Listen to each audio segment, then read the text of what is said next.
Introducing LT Defense Tactical Gear, your ultimate solution for top-notch protection and performance in the field. Our armor bundles provide unmatched safety and comfort, while our battle belts and holsters ensure quick and easy access to your gear. Stay prepared for any situation with our high-quality medical supplies, designed to keep you ready for action at all times. Looking to enhance your skills? Our firearms training programs will take your proficiency to the next level. Trust LT Defense for all your tactical gear needs and gear up for success on the battlefield. Military Broadcast Radio, the station that's giving veterans a voice. Find us on the web at mbradio.us. Think of all that time. Every wait in the winter. Think of all that times no one else. Every sprint in the summer. Every sacrifice. Early mornings on the levee. Late nights in the film room. Bus rides to playoff games. Every bump in the road. Every moment of ecstasy. Every moment of doubt. Years wondering. Is it all worth it? It's all led to this. Man, I got this. It's a 60-minute drive for a 60-minute game. After all the miles we've traveled, we're almost there. After all the hours we've worked, one more can make us legends. After all that time, this is our time.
I'm going to say if they play just the amount of games as the NBA, with the amount of hype that they have, if they just put some primetime games on after the NBA season, they would be a profitable company. Looking to get it into Smith. What a pass! That's game! Wardell Smith with the game winner! Oh my goodness! And that is why you have Aaron Fry pass the ball in. Your weakest link on the team, who is a complete liability, is gone. In the playoffs, Out of there. You lost nothing. You know, people watch 90 plus minutes of a soccer game to watch Miami Dolphins Stadium get destroyed over one goal. Yeah. See, this is going to determine my running back position. The Bills. Ooh, I'll take Cook. But we're gonna get to our final play. This is absolutely the dunk of the summer league. This was just filthy. Check this out. And they're trying to force a contested perimeter shot and keep it out of the lane. Londa's Williams. Till the final whistle. Military Broadcast Radio, the station that's giving veterans a voice. Find us on the web at mbradio.us.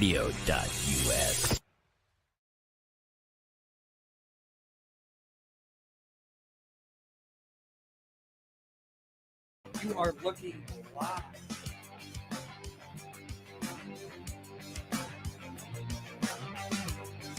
Check. There we go. You are looking live. There we go. I am We're on now. Can you guys hear me? Oh man, I flubbed up this intro. This is awful.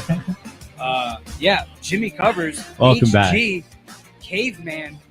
You're looking Jimmy live. Covers is a mess this morning.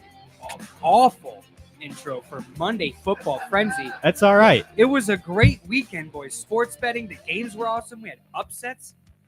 You know We what? We're had not going to be favorites messed winning. up. We had some great wins this week. We Where did we did. not mess up? We did. We're not going to mess up tonight at our first remote show Yeah. at the Clock Tower Grill tonight. Monday We're gonna night be going football live. watch party. Monday Night Football. We're starting at 6 p.m. If you want to come down and see us live in person, you can. Or you can check us out on the MBR pages and the Till the Final Whistle social media pages, wherever you want to check out. But it's our first remote show. We want to give a big thank you to the Clock Tower Grill for giving us a chance. Shout out Clock Tower Grill. I'm excited. I've been brewing. I got up at 5 a.m., got here at 6. I'm ready to Nice. have a long Oh, day man. of football frenzy for Heck everybody. Yeah, dude. That is awesome. We got a Let's long do day ahead it. of us. Caveman motivated. Oh, yes. What are we starting with today? I think we jump into some fantasy football because this week, HG and Caveman had a head-to-head matchup squared in off. our league. We got the same record and everything, too. This is actually a really close game because you still have the Jets defense tonight and Tyler Conklin. So, honestly, you kind of have a chance here to beat I me. do. You I'm down 19. Yeah, if I did my math correctly. 134 to 115. Dude, I thought it was the Buccaneers defense single-handedly holding me into this game. Kept you in it. Yeah, for sure. They had 30 points at one point. I'm like, I'm fine, dude. I hope they just keep beating down on the Saints. And they sure did. They sure did do that. But, man, like T. Higgins and Jamar Chase, we had that matchup battle going on, too. I got Chase Brown off the waiver wire because if you see my running backs on this team, dude, you'll be disappointed in my drafting. Raheem Mostert, I got Chuba Hubbard before they started Andy Dalton, so he was doing absolutely nothing. Rico Dowdle, Samaje Perine was on my team for a couple weeks. My running back room is not the greatest. Yeah, it's been rough for you in the running back room. You know, I messed up. I leave it to the Jags to have a guy like Tank Bigsby have just a fantastic week before, just absolutely tear it up. And then the following week, they're like, you know what we're going to do? We're only going to give him 7 attempts, and he's only going to get 24 yards. And then, of course, he fumbles as well. Luckily, that didn't get picked up by the Bears. But, yeah, it's just fantastic. So I rolled with Tank too, even though I saw that Bucky Irvin was going to be the starter with Rashad White being hurt. I was like, nah, Tank was too dominant last week. He's going to get like 15 carries. Nope. Jacksonville decided they weren't going to do that. They were going to hand the ball off to Dearness Johnston. That was going to be their most utilized running back that week. Funny thing about Bucky Irving, too, he wasn't even the leading rusher for the Buccaneers. And then, Sean Tucker, bro. Yeah, Sean Tucker. He's wearing number 44, dude. He just torched up the Saints defense. I was carving up the Saints, yeah. Had like 130-something yards and a touchdown. God dang, man. We'll get into that game later. I got a lot to say. I'm still in shambles over that game, dude. Well, so let's anybody listening along, who do you think is going to win the matchup between Caveman and HG? I just need 19 more points out of Tyler Conklin and the Jets defense tonight. Do I get the win? I'm on a 3-game win streak. If you can knock me off this week, you'll ruin all my momentum. Let us know. Team HG, Team Caveman. Let us know in the chat. How the rest of your fantasy leagues going, fellas? This ESPN fantasy, I'm about to be 5-1. This is the 8-team league. Everybody's team is stacked, but I was one of the only people that was able to actually draft my team. So I do have Cooper Kupp, who's injured, but I got Baker and Jordan Love, so I'm just stacked in the quarterback room. Chuba Hubbard, Kamara, Achane. I mean Achane, we can just skip over him. Don't talk about Achane. Jamar Chase, Pickens, who's been extremely quiet, which kind of sucks because when he gets going, dude. Pickens is solid. That's the wide receiver 1 over there in Pittsburgh. Garrett Wilson tonight as my flex. That's what's really keeping me in this league. I got such a good receiver room that I can put Cooper Kupp or Garrett Wilson at the flex and still have starters like Jamar Chase in the game and Pickens at the 2 wide receivers. But I am just demolishing everybody. The The one week I had my worst week, I still ended up winning the game. So like people got to watch out in this league now. Is that a PPR league you're in too? Yeah. Okay, yeah. See, PPR, you just going after the good wide receivers is how you do it. If You they can get have a just lot of all right targets. running. Honestly, you can go for running backs, so they're just okay. But as long as they also catch like 4 or 5 passes a game, you'll probably be able to win most of your matchups. Sabrina's got Team HG. I see that comment there. Well, one thing we can relate on, Sabrina, since we're not picking the same winner, both of our teams got dismantled at home. Yeah, let's go. Saints and the Cowboys. Oh, yeah, no, the Cowboys. That was rough too. Yeah. We're gonna have to get into that. We're both in pain. To recap some more fantasy football you we got here. You know what? The CBS leagues, boys, going to 5-1 in both of them. It looks like got a convincing 154 to 90 win, thanks to the combination of Baker Mayfield and Chris Godwin. What a duo that was this week. Oh, yeah. Holy crap. Had that going in God. 2 leagues right there. I had Godwin going in 3. Shout out Chris Godwin.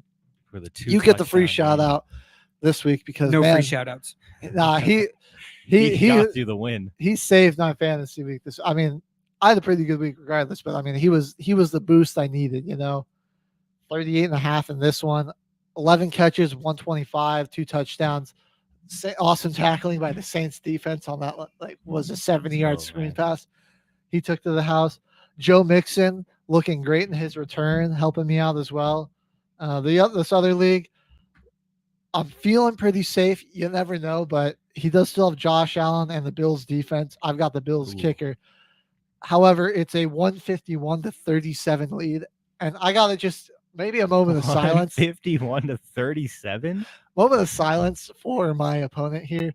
All right, so in this league, let me just read the guys that he has had go and what their score was. Khalil Herbert, 0.5 points. Ramondre Stevenson, 0 points. Oh, man. Amari Cooper, 6.2 points. Jeez. Marvin Harrison Jr., 0 points. And injured. Yeah, he didn't catch a pass, then got knocked out with a concussion. So that was rough for him. So R.I.P. Mile High Yeah, beatdown. RIP. His top player was Brandon Aubrey with 12, Brock Bowers with 11.6 right behind, and then DeAndre Hopkins 7.4. So that's how you end up scoring 37 points.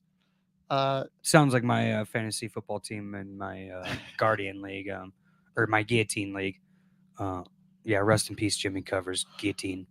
Made it to week 11 last year, and it's a lot of fun because, like, by the middle to end, there's a lot of gamesmanship that you can play in that league, where you can, like, fade yourself and make money if you bet against yourself, and then if you win, like, yeah, you lose, but like the higher you go in the standings and like the more money you'll make, because it is like a four money league.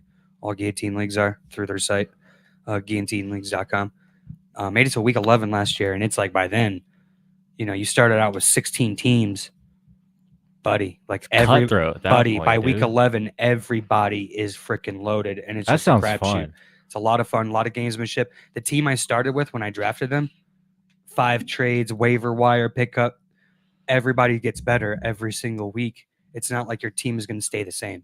So like, oh, I got Tank Dell this week, buddy. I'm trading Tank Dell after he goes off. You know what I mean? Like, you got to capitalize on a guy, because is he going to go off probably the next week? Probably not. You know what I mean? Like, there's always those ebbs and flows in fantasy, Oh, yeah. and you're really trying to find the guy in the matchup specifically. So kind of like you can mix in like our pick'em and the fantasy football team builder, where it's like, oh man, now I got to pick a guy from this team. These are my options. Like, I have Brian Thomas Jr. and I had to ride with him against the Bears, and I knew that was a rough early, matchup. brother. I knew. One. Other than Baker Mayfield, 4 tuds, obviously. Jaden Reed played pretty good for me, but Tucker Kraft didn't do much. I knew when I lost Cooper Kupp for the year, I was like, you're going to have like 1 or 2 guys you're going to keep forever. And your first pick, you can't get rid of it all, as in most fantasy leagues. So it's like, but your boy Jimmy Covers was rattled early, bub. And then I also I picked up old Cuzzy running back, because I thought that he was going to go off, James Conner, against the Green Bay Packers. And the Green Bay Packers shut that down, The boys. 3 fumbles. spanked I got the the waiver Cards. wire for their Brutal. defense. For the that Packers? was clutch. Yeah, the dude. 3 fumble recoveries. The Packers lead the NFL in turnovers, boys. They're really good at generating. If we takeaways. can get a little bit of defense, Yeah. the Packers are going to be a Oh, yeah. big threat So you because got we can hang 40 on anyone. maybe you try messing with that cord on there. It might just be. We- Sorry Jimmy about the covers his technical mic. issues. That's not is- even on Jimmy today. I can't. It doesn't We're like him blaming today. Yeah, Chiefs it's- voodoo magic or something. there we go. There, I hear it there now. we go. There we go. I had all the mics on and nothing like came. I was like, what the heck is going on? I just Dude, got rattled. the mic don't like you today, Jimmy. Jimmy's not covering. I mean, even though we went 7-2 in college football, boys, it Oh, was a hell yeah. good day for the sports bank, dude. Good day for all the Let's sports go. bets. Win. Fantasy football was tough for your boy, RIP Jimmy Covers in Guillotine League. Well, And in my Navy League, I lost real bad. That team stinks, riddled with injuries. Nobody wants to trade with me because it's cutthroat. It's all my Navy friends. So they're like, screw you. But I do have Derrick Henry. He did get 2 touchdowns, Oh yeah, and I think I'm going to trade him for That's $100 value right there. for somebody who wants to pay my entry fee. that's value right there. You know, and because I think Derrick Henry is going to be a valuable piece going down the Oh, stretch yeah. for No, any dude. fantasy football team. we'll talk about this later when we get to our NFL. But Ravens, maybe the best offense in football. I know, I'll- dude. I'll explain why when we get into it later. So I kind of cap off fantasy football here. If you watch the Wednesday show, obviously we do team builder and we spin a random wheel of teams and try to put together a fantasy football lineup, just your standard lineup with standard PPR scoring. So the squad we had this week did all right, ended up scoring 127.6. Honestly, what just happened is we ended up taking the wrong guys from some of the right teams, you know. So our QB, we had Baker. Obviously, he went off 30.9. That helped. Would have been like 40 if he didn't throw 3 interceptions too. Yeah, it would have been almost a 50-point game. Would have been insane. Running back, we had Jahmyr Gibbs, 12.1, not bad. This Kind of game, an it was average day. It was David Montgomery. David that got Montgomery Day, Monty. yeah. that's the risk when we do this team builder, and you got to pick you got like a 2-headed monster there. Yeah. We went Good with toss-up. Gibbs. We picked wrong. It was Montgomery's day that day. Monty. We got The running back Lions 2. won, but at what cost? We'll get into that later Yeah. on Monday Football Fantasy. Yeah. Running back 2, Derrick Henry. He was solid. The He was- man, yeah. came in clutch Good for us. game. 25. He was our RB2? RB2, yeah. was. How? Who was our RB? Oh, Gibbs was our RB1? Yeah, Yeah, we Just got because Jahmyr did they Gibbs. come around first on the team builder? Yeah, I wheel? think we Oh, got okay. Gibbs first, and so Okay. we put him at 1. So 25.2 out of Derrick Henry. Wide receiver 1, Amon Ra. Not too bad. 13.7. Would have liked more out of him. This is where we messed up. RB2, we went with Mike Evans off of the Bucks. Again, we picked wrong. Chris Godwin was the guy to get this week. It's always kind of a toss up. Is Mike Evans going to get one on Marshawn Lattimore? Is Lattimore going to get one on Evans? And Yeah. honestly, I think Baker he didn't even really need to look Evans' way that much because Oh, the yeah. rest of the rest of the Saints defense was just crumbling around. Yep. Lattimore and Evans. So Those Why- at least why- we could say one thing. They hung 51 on us at home, but we shut down Mike Evans. Come on yeah, now. why Come on even now. test it? Come on now. Our tight end Kyle Pitts, 10-point game from him. That was all right. Chuba Was that Hubbard, the Thursday night game? No, he was Sunday. Okay. They were like Chuba a Hubbard- that's right. 2:30 Yeah, they were. start Yeah. that was weird. I'm So like, weird. I was calling a baseball game. I missed. why pretty is much all the afternoon. Carolina in like the 2:00 Yeah, window? 2:00 window. I Get mean, him it's out of that slate. 4:00. The their time. Yeah, Whatever. I can go on a rant. Chuba Hubbard, 15.3 in their flex spot. Not too We'll bad. take that. Brandon Yeah. Aubrey, 12 off as our kicker. Not much offense. I thought they were Yeah. the Lions defense. The Cowboys and Mike McCarthy, guys, I wanted to throw my remote control for the TV. This guy is such an idiot, dude, coaching football, bro. I was watching the game, a little bit of it that I could. Dude, 3rd and 6. The Detroit Lions have 9 men in the box. Mike McCarthy, in all of his wisdom, what does he call on 3rd and 6 with 9 guys in the box? Run up the Run middle. play. Pitch right with Pitch. freaking That's and you're even gonna- more you're Belfort. gonna There you get- go. you're going to get Ezekiel Elliott at 230 pounds trying to pick up 6 yards on the on a edge. tray counter to the Right? wide side of the field. With No. that many guys in the box, I mean, the pitch, you're obviously. They lost 3 Who's he yards. outrunning? They lost 3 yards. Yeah, who's Zeke And the outrunning? fans are booing. They were down like 35 points already at this point. It's like, bro, you're not you're not throwing the ball to just gave up. like just gave up and rolled over, dude. Yep. I mean, come on. Like, I know the Lions, Brutal. they're a good team offensively, but their defense has struggled. I mean, Gaping holes. we saw Gino. Even with Aiden Hutchinson. We saw Gino carve him up. I'm like, Dak, come on. You got CD Lamb. I know Brandon Cooks is hurt, but Jalen Tolbert's been a good substitute. They have I a mean, good tight end. Ferguson. solid. Ferguson is solid as Sears. Look, man. I look, and not only like Dak, I don't even care that you don't have as many weapons, bro. You're getting paid like $60 million a year. Yeah, dude. He's got a What the massive heck? contract. He's got like the second most expensive contract in the league right now. Like, Yeah. you need to be doing more than A lot more. putting up 9 points at home. Yeah, it's All right, tough. we'll get into that more. Just to round out the fantasy team builder, we went the Broncos defense. Sertan got not hurt. good. He got hurt early, Uh-oh, and that was it bad? Concussion protocol. concussion, yeah, okay, on the all right. very At least first he's in there, drive. right. Yeah, so that really threw off how the whole scheme that the Broncos had. They went to Yeah. playing a lot more zone, Yeah. and like the Chargers were able to get the run going and The run just going from that. dominated them in time of possession. Only 3 points out of there. We had our bench because we did take some bench guys just in case. Didn't go too crazy. Deontay Johnson would have been our best wide receiver. He had 19.8. Ooh. Taylor didn't play, so he ended up staying on their bench. Dalton Schultz, 6.7 as our backup tight end. Didn't have to worry about that. Yeah. Drake May was our backup QB, actually. He had a decent May, actually. He looked pretty good first start. Bad, I'll give not it a to bad him. start. I mean, First half was shaky. I think he had like Yeah. 2 picks, I think. he had a couple of turnovers, but he threw 3 touchdowns. He has more touchdowns in his first start than Jacoby Brissett's had all year. So there's that. And he had some pretty nice throws. He had I'm- some pretty nice I'm throws. not I'll gonna give lie, it yeah. to him. I did see a couple He highlights. made some like bad throw. Like, the game day final I was at, Yeah. I finally kicked my girlfriend out of my place and I was like, all right, I get to watch football in peace finally without being nagged on all day. After working up basically all of Sunday, I'm pretty busy. And I finally got to watch like some of the highlights from some of the other games I didn't watch. I watched the Packers game at B-Dubs in between jobs where I was going to do play-by-play at. Yeah. And so I was watching all the early window games and some of the beginning time slots of the 2:00 starts. If they started at 2:30, I was toast. But if they started at like 2, I kind of watched the beginning of it, like the first quarter at least. And so I finally got to watch all the highlights of the mid window games. I did see a couple throws from Drake May that were kind of good. Then it also but he's a rookie quarterback in his Yeah. first start. He had the deer in the headlights there a couple times. yeah, I mean, Definitely. even though it was at home, I mean, the Patriots' offensive line is god Just awful. awful. And I mean, you're Can't do anything. up against the Yeah. front that has Will Anderson Jr. Right. and Daniil Yeah, they Hunter were teeing off. on the edges. Even So Houston didn't really impress me all that much. it was I don't like know. it wasn't that impressive of a 20-point win. I mean, they put up Yeah, it was 41. still Just 41 kinda- to 21, but it didn't really Yeah, I a don't know. quieter game. for Yeah. them. I'm just not. I don't know. I saw because I'm only going off highlights in the previous couple games that I've watched in the Houston Texans.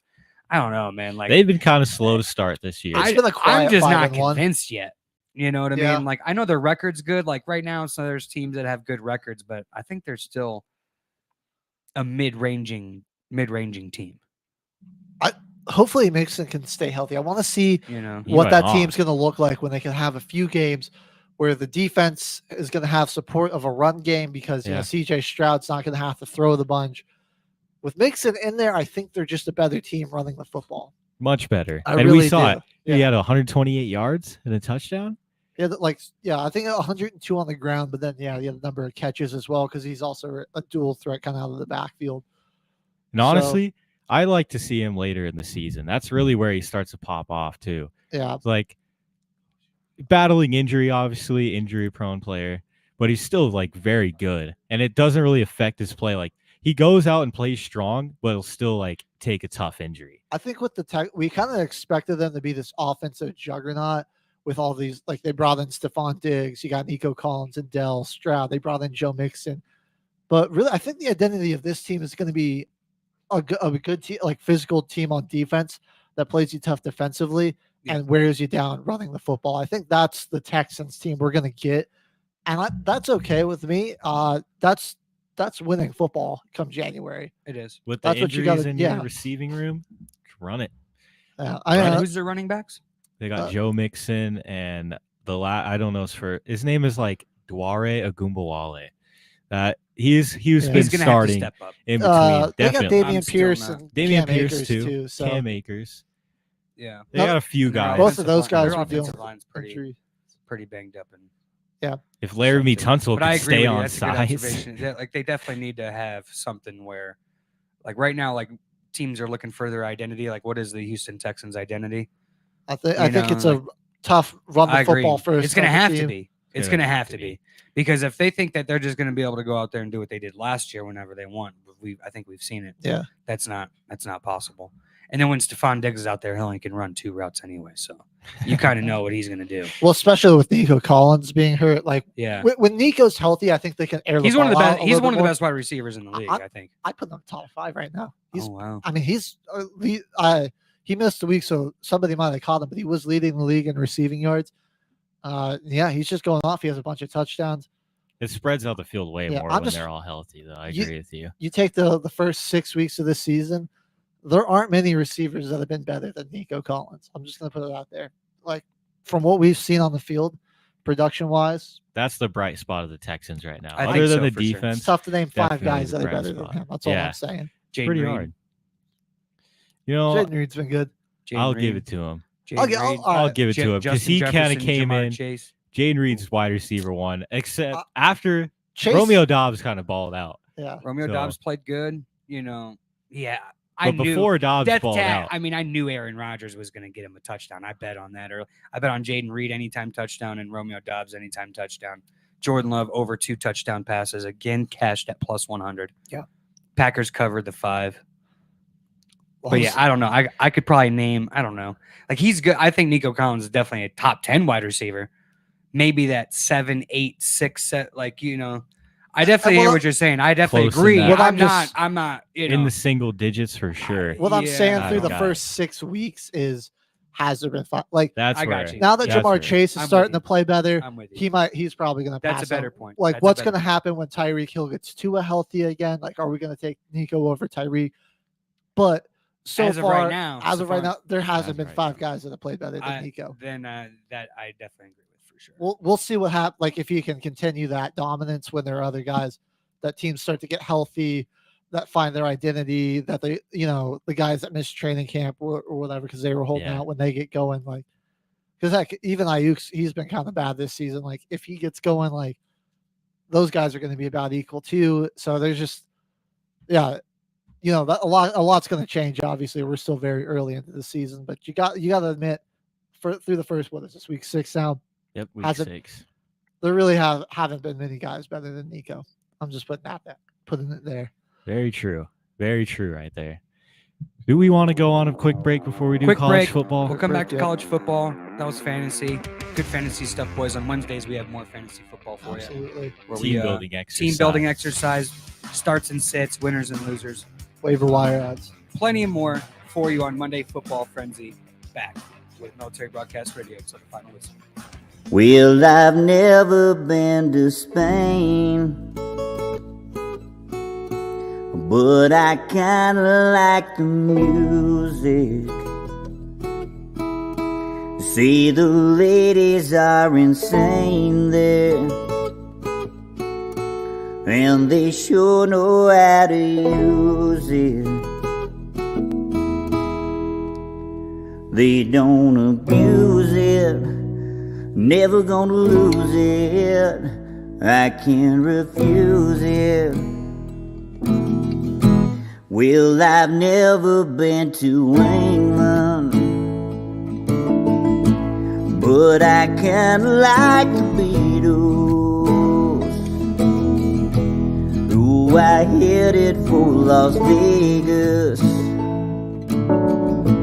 only made it out to Needles. Can you feel it? Must be near it. Feels so good. Feels so good. Well, I've never been to heaven, but I've been to Oklahoma. Oh, they tell me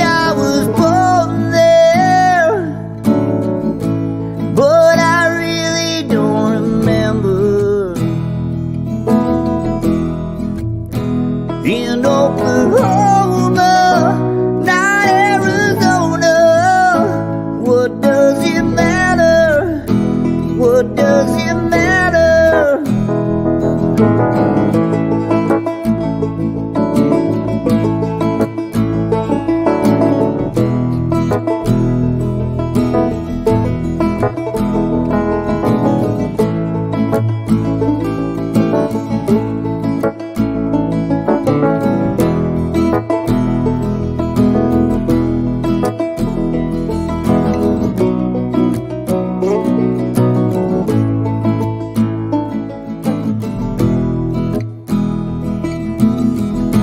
Well, I've never been to Spain, but I kinda like the music. Say the ladies are insane there, and they sure know how to use it. They don't abuse it, never gonna lose it. I can't refuse it.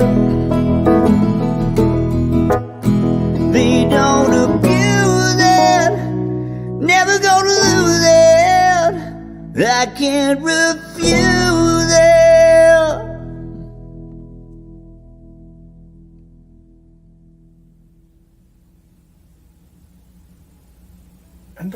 I think that worked. That was good, man. Like that? That was a great take. Military Broadcast Radio, the station that's giving veterans a voice. Find us on the web at mbradio.us.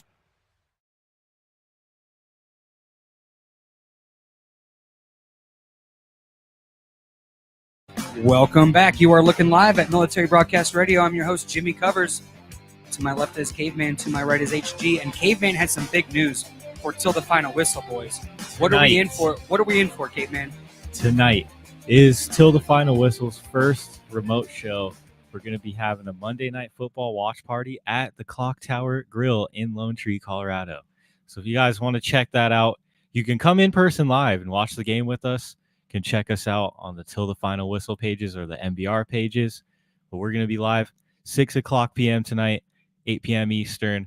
We're going to get our first remote. I just want to give another thank you to the Clock Tower Grill for giving us that opportunity. Clock Tower Grill. Thank you. First ever remote. First remote for Till the Final Whistle, baby. And it's going to be a banger. Radio. Are we going to be doing the rebet stuff, Caveman? Oh, yes, we are. We do want to give a shout out to that as well. We have been using a bet stamp to kind of check our betting a little bit. They have a shout line. out bet stamp. Shows the line from every app that you have an account with, so you can find the line that'll make you the most money back on your bets. And another app that we found on there is Rebet. So if you use Rebet at all, download it, use code CedricK, and you'll be able to help out Till the Final Whistle, get some more remote shows. But yeah, that's all that we got there for that promo. HG, you got one of the biggest games of the week to open us up with. And this one lived up to the hype, everybody. Yes, sir. This game was crazy. College football. What do we got? A couple weeks earlier, we had Georgia, Alabama. That one lived up to the hype. And now the very first meeting between two Big Ten teams, one team just new to the Big Ten, could be a great series to come for years on end. Ohio State, Oregon, down here in Eugene. Man, was it a good game. Definitely lived up to the hype. Oregon escapes with a 1-point victory over Ohio State. What was the score? 32-31. 32-31 Ducks over the Buckeyes. I think the Ohio State fans really underestimated the loudness level in that stadium. I agree. It only holds 50,000 people. They're up to like almost 130 decibels. Yeah. There's photos of Ohio State fans like plugging their ears in the crowd. It's those 12th man psychopaths up there, dude. Oh, yeah. Yeah. Oregon's got the some Seattle crazy... Seahawks fan base. I mean, everybody gets shout out Kansas City. I mean, I know they do their thing. But, dude, the 12th man. Those dudes in the Pacific Northwest gets crazy. They're football frenzy up there, bub. Oh, yeah. That Oregon Duck riding that Harley Davidson on the Pat McAfee show in the morning. That was sick. It is sick, dude. Oh, dude, they were amped. It was. I think that plays into the game. I don't know. Like, do you guys think that some of that pageantry of college football, like, It really definitely honestly take away the helps. pageantry, just play the game normal, like a normal Sunday football game, right? Like professionals, like they just roll out there, and I'm not going to take too long, but they just roll out there. Okay, we're pros. Stretch a little bit. Boom, we're playing. There's no lead. There's no crap. There's no ducks riding motorcycles. There's no band on the field. There's no special guest pickers. It's just you wake up and you play football. If that happened in college football, does this game turn out the same way?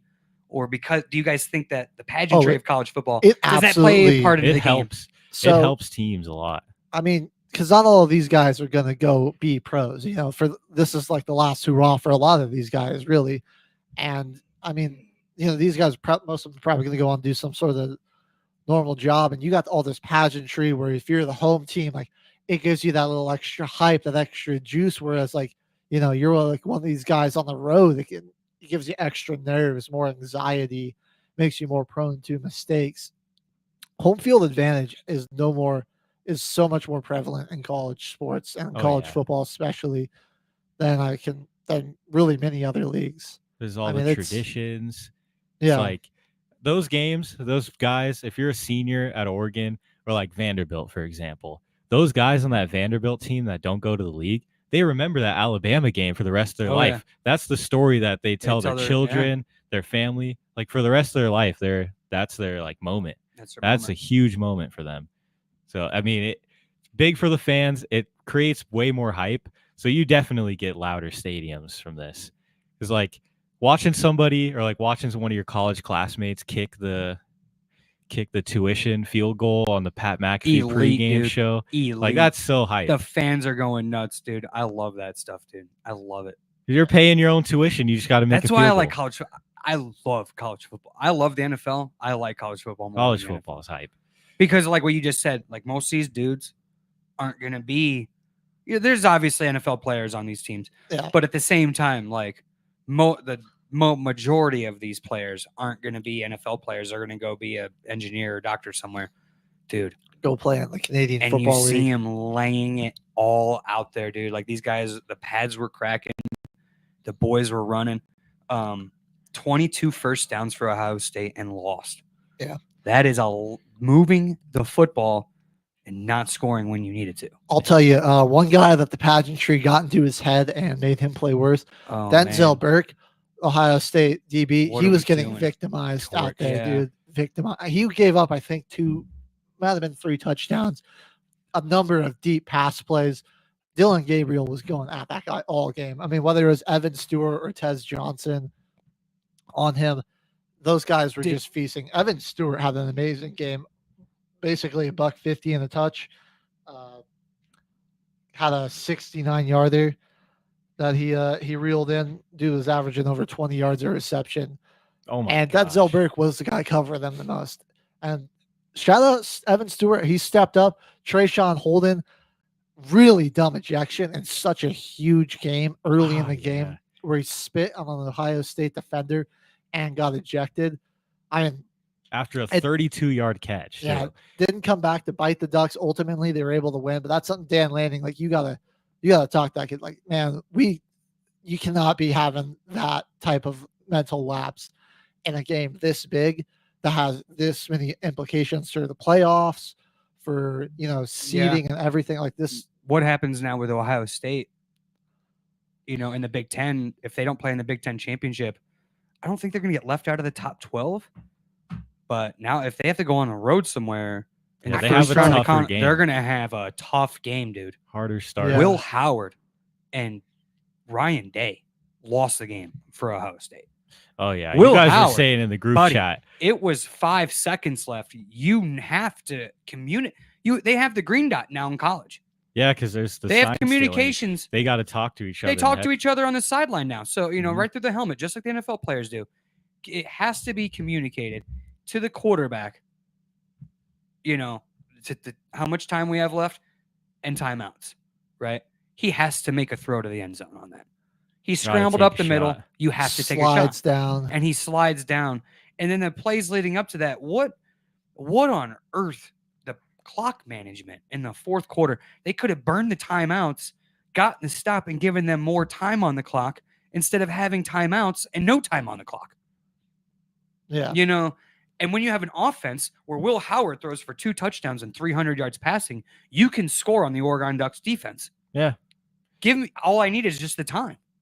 There is no foresight from Ryan Day. Ryan Day has to be gone from Ohio State. If they do not win a playoff game, or if they have to go say maybe, I don't know, Tennessee, Ole Miss, you taking Ohio State over Ole Miss right now? Not on the road. I'm not taking maybe them if on they the were road. the home Not on the team, road. but a playoff game in an SEC stadium. Say Tennessee drops another game, right?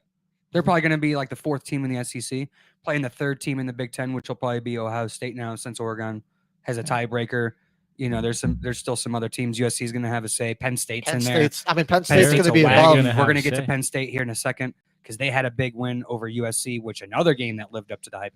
We were talking about it last week. This was a great week for college football. All these games lived up to the hype. South Carolina, Alabama, close game also. But to finish off on the Ohio State-Oregon game, great game. It was the Saturday night primetime game. Delivered. Your boy Jimmy It Covers did bet the deliver. over. If you follow me on Twitter, hammered the over. That cashed in the middle of the second half. It was great. And but Ohio State, I think they lost the game rather than Oregon winning the game. Dan Lanning, great head coach. Where'd he come from?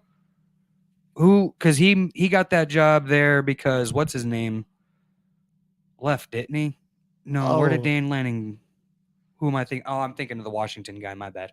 DeBoer. From Alabama. Yeah, my bad. Never mind. Washington. Lanning also was playing considered for the Alabama for the coaching Alabama job as well. coaching job. That's what that's why I got confused. One more note on Penn State and Ohio State. Or, they got a huge game against each other November 2nd. Ooh, That's at Beaver Stadium too. Oh man. They're gonna have a whiteout, brother. Yeah. That game is gonna be electric. I mean, we might need it. We might need it till the final whistle remote show. Ohio State for that game could be losing that game. That's on my birthday. Happy birthday, November 2nd. November 2nd.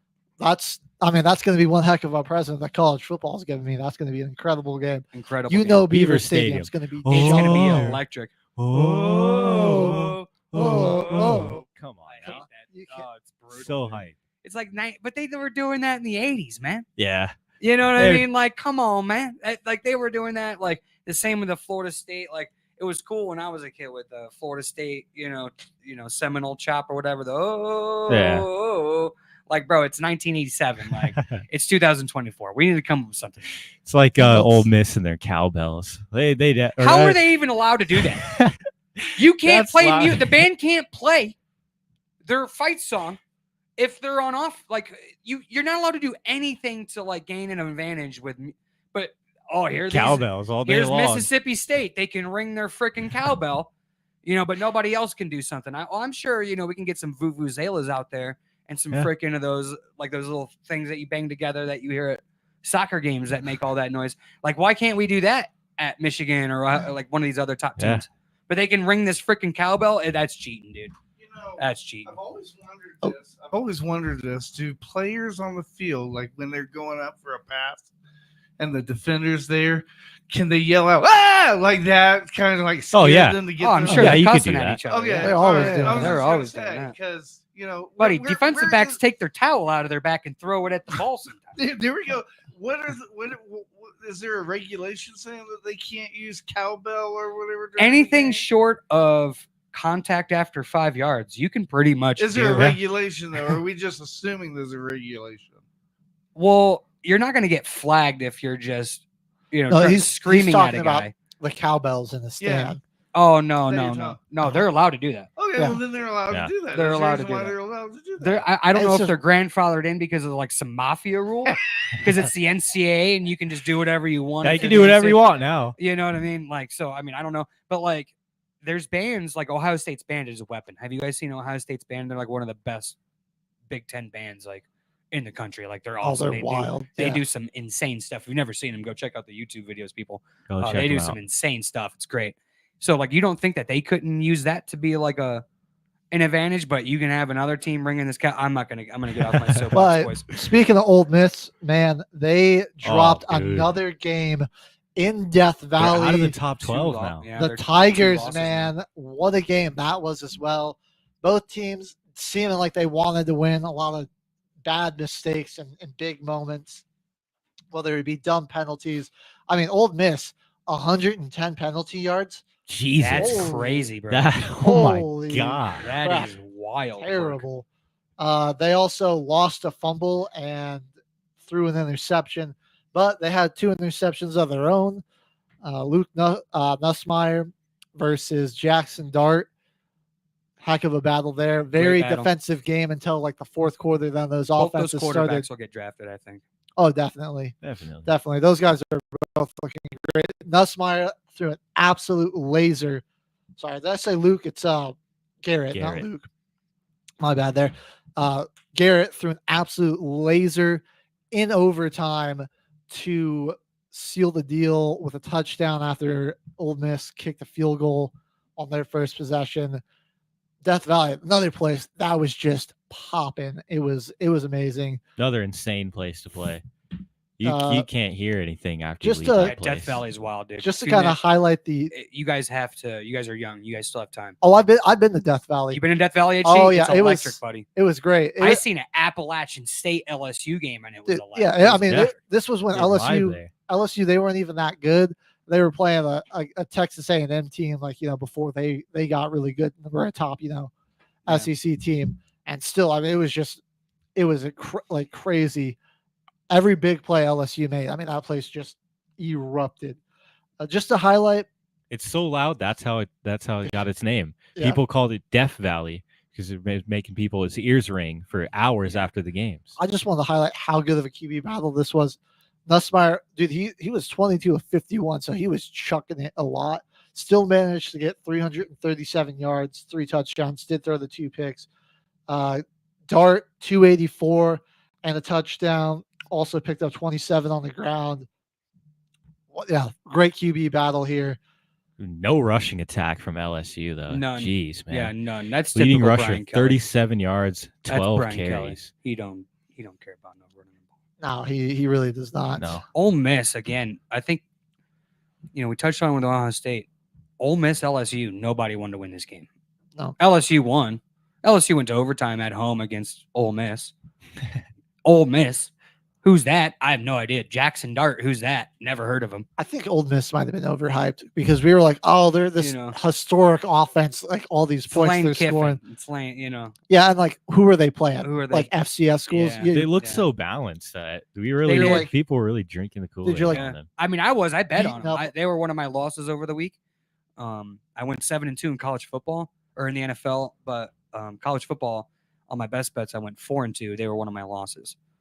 But another good week for college football best That bets is, for Jimmy yeah. Covers. 7-2. You got to take that one. You're there. beating up on. Or that was the NFL. I went 4-2 in college.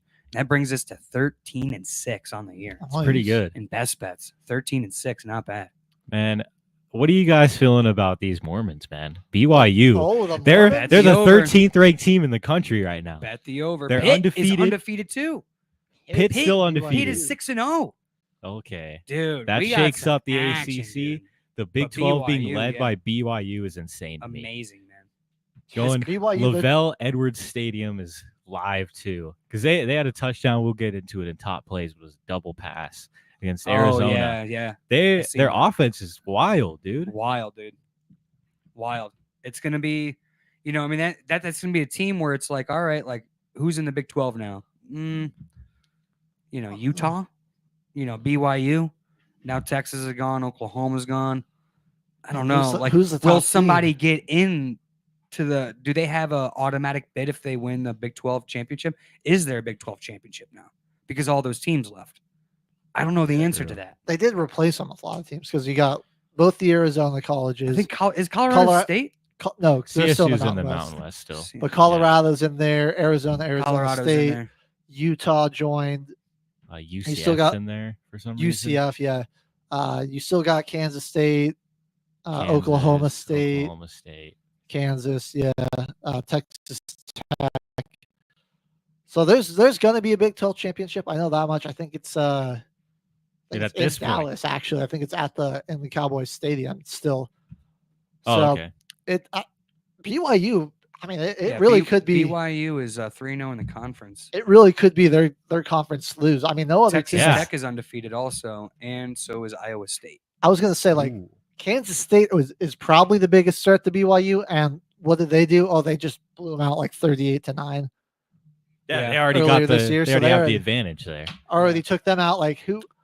I mean, with how BYU's playing, who's a threat to that team? Let's be real. I mean, who's leading the Big Ten right now? the Ducks, right? It's Oregon. Or is it- Indiana Hoosiers, buddy. They got that. Oh yeah, They are undefeated. they're still undefeated. brother. Watch out for the And Hoosiers. They are at the top of the conference. Shout out H-Train, Indiana native. Indiana Hoosiers, man. Followed by Oregon, Penn State, Illinois, Ohio State, Nebraska, Iowa, Michigan, Wisconsin, and then it's just a bunch of bad teams. Rutgers has been a fun team to bet on though. USC down there at the bottom, few losses, so that's going to happen. But they've played 3 respectable teams and lost. They all, nobody can say nothing about USC. That they played Penn State on the road. They played LSU on the road. Yeah. They had a tough schedule. LSU was a hard. neutral site game. Was it a neutral site It was game? in Vegas. Yeah. Oh, yeah, that's Rangers right. That's Stadium. right. That's right. But they beat LSU. But yeah, the Big 12 though going to be interesting with BYU there at the top. I think they do have a Iowa Big 10 Big 12 championship. Iowa State, like- they're the 9th team You in the can't country give them right one now. of the top 4 teams in the country if they just win the Big 12 championship with absolutely nobody in there. Because No. I don't want it to be a Florida State situation where we all know what's going to happen when you play a good school. Yeah, I mean that's going to be tough for BYU. Iowa State slides in there to the top 4 and they got to play, maybe Georgia. Come on. Let's I don't wanna check who they've played: West Virginia, Baylor, Houston, Arkansas State, Iowa, and North Dakota. So I mean, Yeah, their I don't toughest know. game being Iowa, just based on their defense. Yeah. But like they're Even the North ranked Dakota 9 for- team in the country, Iowa State. Yeah. So That's kind of tough, boys. I don't know. that is a tough one there. Same thing with like the SEC or not the SEC, the ACC, where it's whoever wins that championship. Is it whoever went like it's the winner of each big Power 4 conference gets an automatic top 4 bid? Is that what it is? From what now it's the college football playoff and all of their enlightened wisdom. Will Who it knows? shakes out the way that they say Yep. preseason? Probably not. But from what they said when they announced the expansion of 12 teams, the core 4 basically is what they called them. You're going to get, the top. So like whoever wins the SEC, Big 10, ACC, and what you're going Big to get, 12. you're going to get, the top 4 or 5 teams. And then basically, if you basically just make the conference championship, you're probably going to be Probably in it. in it. Yeah. They were saying that 4 teams from the SEC, 4 teams from the Big 10 could take up 8 spots, and then the Power 5 are battling out for the Final 4. That's basically what the college football final people, essentially, in all of their wisdom, because the NCAA is never wrong, right? They're always They're right. always They right. Always right. Nail it. Okay. And it's free money. I mean, I get it. Like going to 12 teams, this is going to be awesome. It's going to be great for content. You're going to get some super unique games.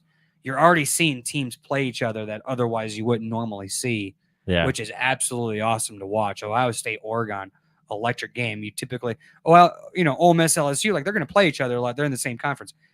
Now Oregon wild card in the Big 10 now. It's going to be wild how it all shakes out. Oh, Until yeah. the final whistle, will definitely be here for it. Well, you're here for all the madness. They should have had this bigger tournament bracket for a while. It's going to a because it's going to a Sweet 16, caveman. I think it should. It markets itself. They right? could market them. Yeah, exactly. You know what They I could do mean? Exactly. With the Sweet 16 and how popular it is in March Madness. You have the first 8 teams get a bye, and then you have the lower 8 teams playing, and then they play the next 8. Dude, that's where it's going to be at. I think that's how you get a Cinderella national champion. Because you get exactly. You get one of these top teams on a bye week, and then they just think that they're going to roll out of bed and play a team that's hot.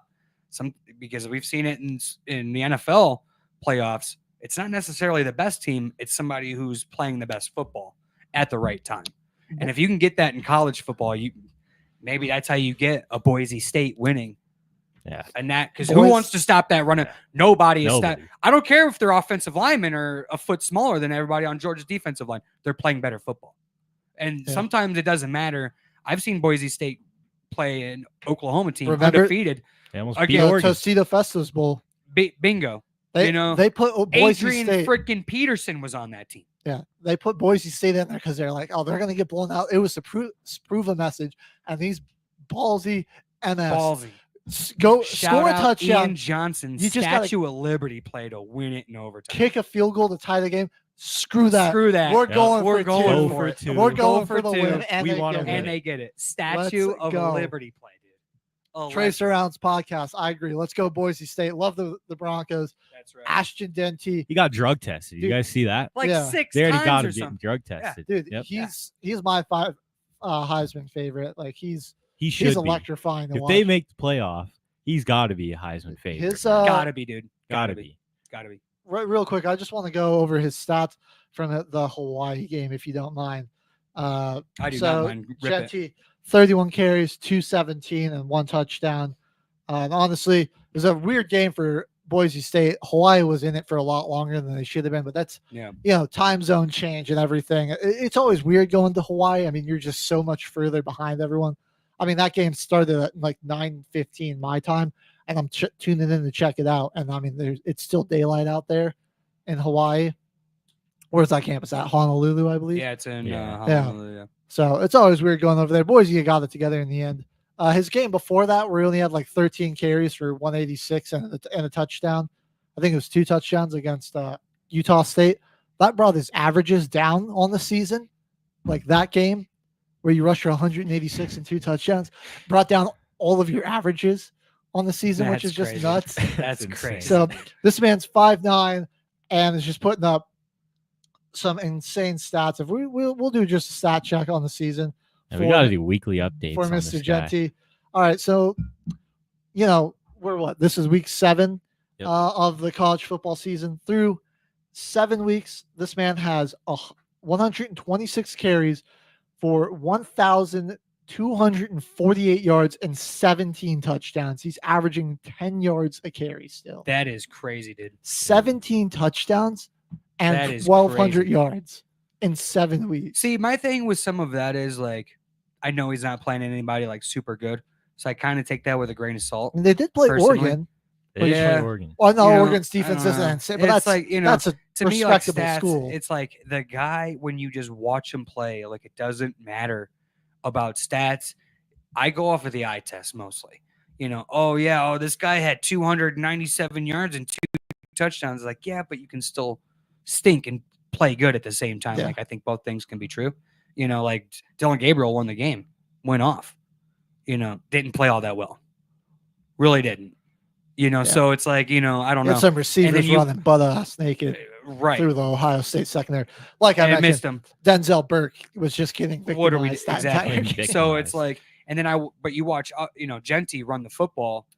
You close your eyes, open them, and you get Flash Gordon in your head. You're like, oh, this is the guy. Well, It's just what it is. Like, it doesn't matter who they have on their team, who they're playing on, against, where they're at. Doesn't matter. This dude is a problem when he's running the football. here's the thing, Oh, Joe. yeah. I don't care how bad the defense is.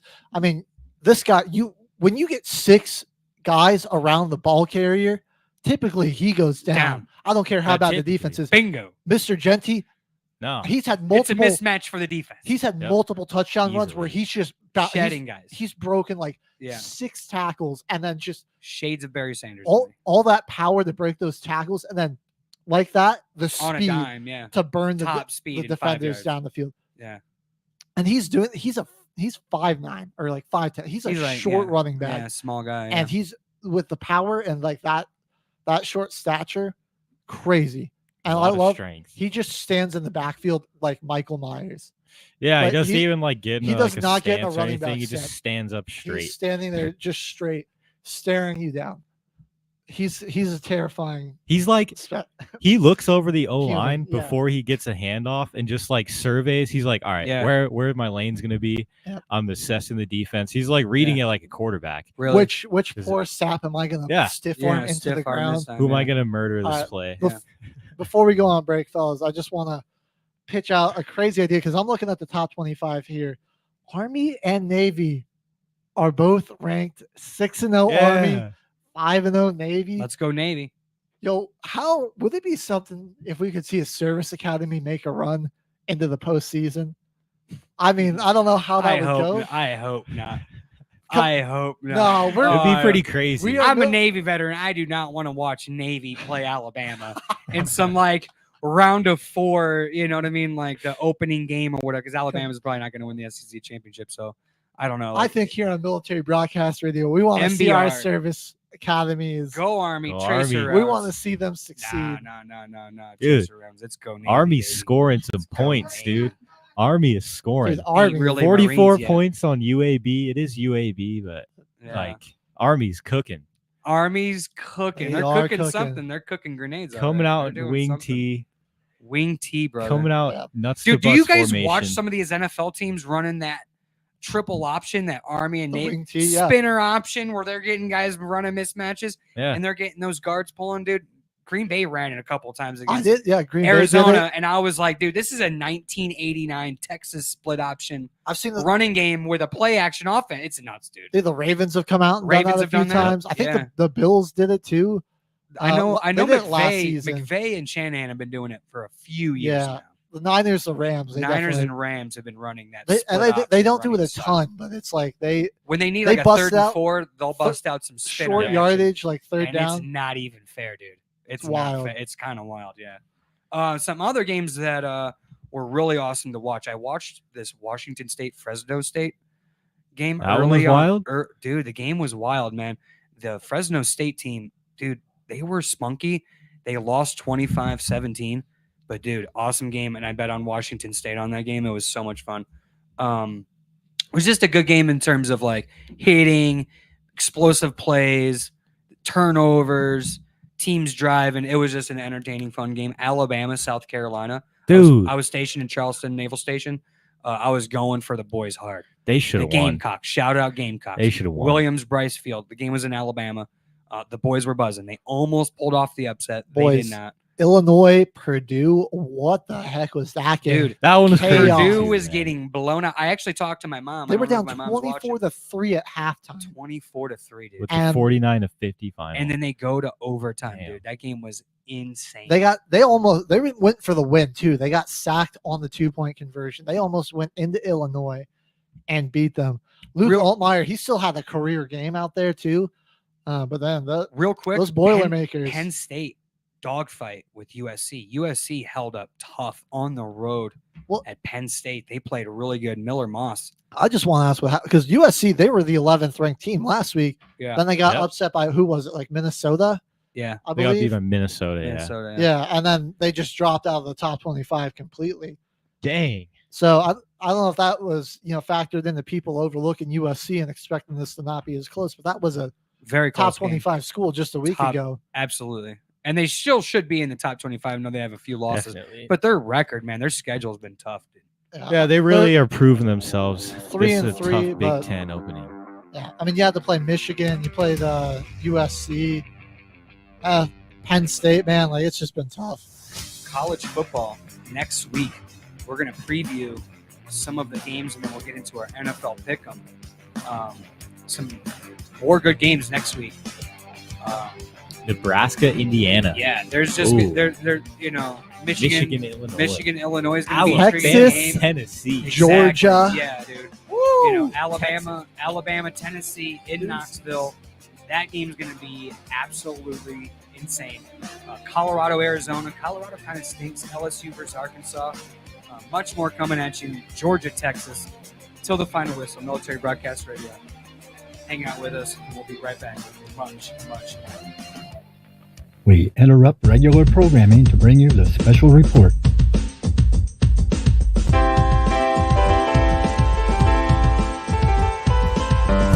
Somewhere little children cry as their parents say goodbye, bound for a land far away. When they'll return they just can't say. To this place where wise men walked, in a world where men won't talk. Can't help but see the irony, making war to keep the peace. Oh God, I hate this swirl and dust. Don't wanna be here, but I'm not want to die. And that's the reason why I'm trusting in the sentry in the sky.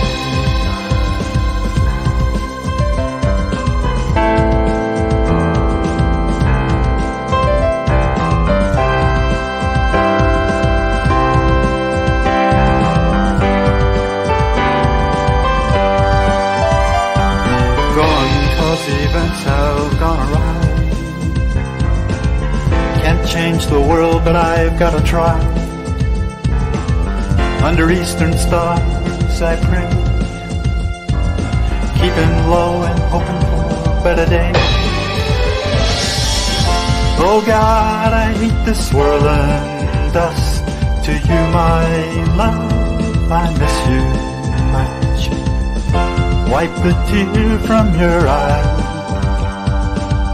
I'll see you by and by, 'cause I'm trusting in the sentry in the sky. I'm trusting in the sentry in the sky. I'm trusting in the sentry. I'm trusting in the sentry in the sky.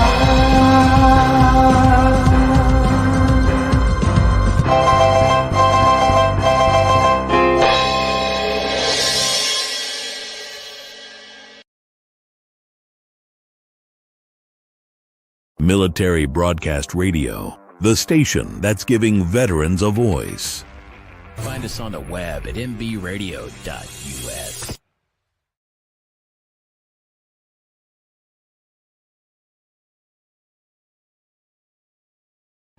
Welcome back. You are looking live at Military Broadcast Radio till the final whistle. Jimmy Covers. To my right is HG. To my left is Caveman. Caveman might shave his head if we're figuring out the if bet. the Saints So- lose to the Figuring it out. Broncos. All right, next get Thursday this, Night everyone Football. listening at home. So obviously, I'm a Broncos fan. Caveman's a Saints fan. Got a big matchup coming Call up or between text. our teams Call or text, boys. Thursday night. Want to make a friendly little bet. I'm gonna think of Whoever's something. team loses has got to do something, embarrassing for like a week, month, whatever. Outside of tattoos or shaving their heads. If anybody's got some good ideas, let us know. We'll figure something out and we'll give you the details Yeah, of what the bet's going to be on the Wednesday Caveman, show. Saints fan, HG, Broncos fan. I Figure it out. say, I don't know, boys. Loser has to come in with their face painted. Honestly, How about the face paint? I mean, the face paint's a good one. That's kind of like a fantasy football. Like if you lose your fantasy football league, you gotta paint. it's got to be for like a month of episodes. For at least a month or like a week. Just like one, till the next Monday Football Frenzy on Mondays, till the final whistle on Military Broadcast Radio.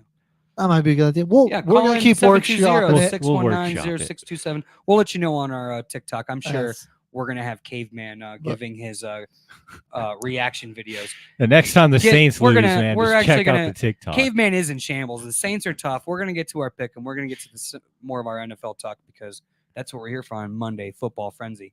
Caveman in shambles, part 2. Death, taxes, and the Saints having a shitty defense again. It's Caveman from Till the Final Whistle. I'm out on break from work right now, and man, let me tell you that this is astonishing. I can't believe what's happening. I saw 24-27 at halftime, and I was feeling great. 3 interceptions, and then bam, shutout in the second half. Allow 51 total points in the game, over 200 rushing yards to 3 backups. Are we serious? I will confidently stand on the fact that Spencer Rattler had a good game. Okay, 2 picks, they were pretty boneheaded. I'll give him that. I can't, I got to keep it on him because I gave Derek Carr so much heat after the Monday night game. But seriously, considering how the rest of the rookie quarterbacks did this year, I mean, this was a pretty quality start from him, especially if it's his first time. Tampa's got a good defense. I mean, whatever. Chris Olave is injured now. We got Shaheed to the moon. Let's run it, boys. Shaheed to the moon. I love it, caveman. And Kamar. We I'm can't sorry. forget Yeah, about don't forget Kamar. about Kamar. Man, that guy that was let one me of down the in fantasy this week. yeah. You That was did. one of the bets that we made. We made a first quarter Buccaneers bet. The Buccaneers minus a half a point after the first quarter, only the first quarter, isolating that first quarter because it's Spencer Rattler's first start. It was plus 100 for the Dang. Buccaneers minus a half point, so they just have to win the quarter by 1 point or more. Plus 100, Jimmy covers best bet of that day. Hit that one. They were up like 17-0. Yeah, after. and then So I didn't want to touch it pretty because I knew the comfortable. game. And the game, I was watching it at Buffalo Wild Wings. Me and my girlfriend, dude, that game spiraled into crazy. utter chaos. I texted the group. was I was chaos. like, boys, like the Saints are back. Like we're winning the game. I'm like, this is crazy. And then like the second half started, and it was just like immortality. Like these dudes like just turned into, superheroes, and everybody just started scoring points. Buccaneers did run away with that game kind of late, but Oh, yeah. I mean, it was like, dude, that game was nuts. Bet the It over. was pretty That- wild. I'm sorry if 47% of the people out there on covers.com bet on the under in that game. And Oh. that was Man. awful bet. That is Yeah. not something Jimmy Covers gave out on his best bet breakdowns. Definitely not. With that Buccaneers offense, there's no way that this goes on. Dude, they had almost they're pretty 600 electric. total yards in that game. Yeah, I mean, read the just- tea leaves, people. Like, there's no way this game goes on. They got over 200 rushing yards. I'll say it again. Over 200 rushing yards with 3 backups. 277 rushing yards to be exact. Almost 300 rushing yards. with 17 3 nothing after the backups. first quarter, then 27 unanswered points by the New Orleans Saints to take was the wild. lead going into halftime, caveman. And then we got shut out. You let your rookie QB Yeah. on his first start get sacked 5 That's times as crazy. well. Man. Shut out in the second half after Shut scoring out in- 27 in a quarter. And one so we quarter, only too. scored in the second quarter. We only scored in the second Literally quarter. only scored in the second quarter. The only You time we were literally getting anything only going. scored in the second quarter. And the Buccaneers came out after halftime. They're like, is let's just play insane. like we were playing in the first quarter. These That guys is suck. Crazy. And they continue to That roll is us. Crazy, bro. That's crazy, bro. Just That's just Crazy. bad football, bro. Yeah, I mean, Got a nice clip of 51-27, Yeah. bud. They scored with like a minute Oh, left in no. like 2 plays. Where there was like a minute left, we punted and they scored in like 2 plays with like a minute 55 it left. was nuts. They drove down the field. They were in the red zone with a minute 40 seconds left. And then they scored, got to 51 points. That's when I was messaging the chat. I was like, how do we get 3 picks and we allow almost 50 points and like 600 yards of offense, but we get 3 picks? Right. Like, what I saw the that hell? pick in the first half. I was like, buddy, like, we got a shot. The drives Here we just kept go. stalling out. Yeah, we Yeah. couldn't really finish a drive there. Spencer Rattler, you're high on him? How do you think he looked? That I was thought a he pretty played all good right. start. Yeah. He's a rookie. It was a rookie start on his first game. Took all the other guys I mean, however many scored weeks to throw 27 a points in a passing quarter. touchdown. Most teams, buddy, you score 27 in one quarter, you're gonna We're You got- win, yeah. you got a shot to at least have it. You're not gonna get blown out 51-27. It'll probably be like a 30 to 27 ball game. You maybe lose by 2 or 3, whatever, but you're gonna give yourself a chance to win. Yeah. Yeah. You know what I mean? But no, it's a classic example of you didn't give your rookie quarterback any help. Any help? I mean, you're I making miss him Teron Armstead, man. you're He used making to him block drop really back good for 40 me. times. I don't know. I'm a strong proponent of like Yeah. the less your rookie quarterback can throw in their first start, the better you're The going to better. do. Just Yeah. take a little pressure off of him. Yeah. Because then it's easy for them to get rattled. I- he got sacked 5 times. I like, am in the gunslinger mentality where it's like, just Just let chuck him it. chuck Like, it. you know what I mean? Like, I don't know. Like, straight up. but I'm also in the camp of they shouldn't be playing Spencer Rattler at all. Like, you know what I mean? I know it's unfortunate that That's kind of Derek Carr their goes last down. option. But it's like, dude, like, and Taysom Hill's banged up, and I know he can play that little quarterback, that duo player for you.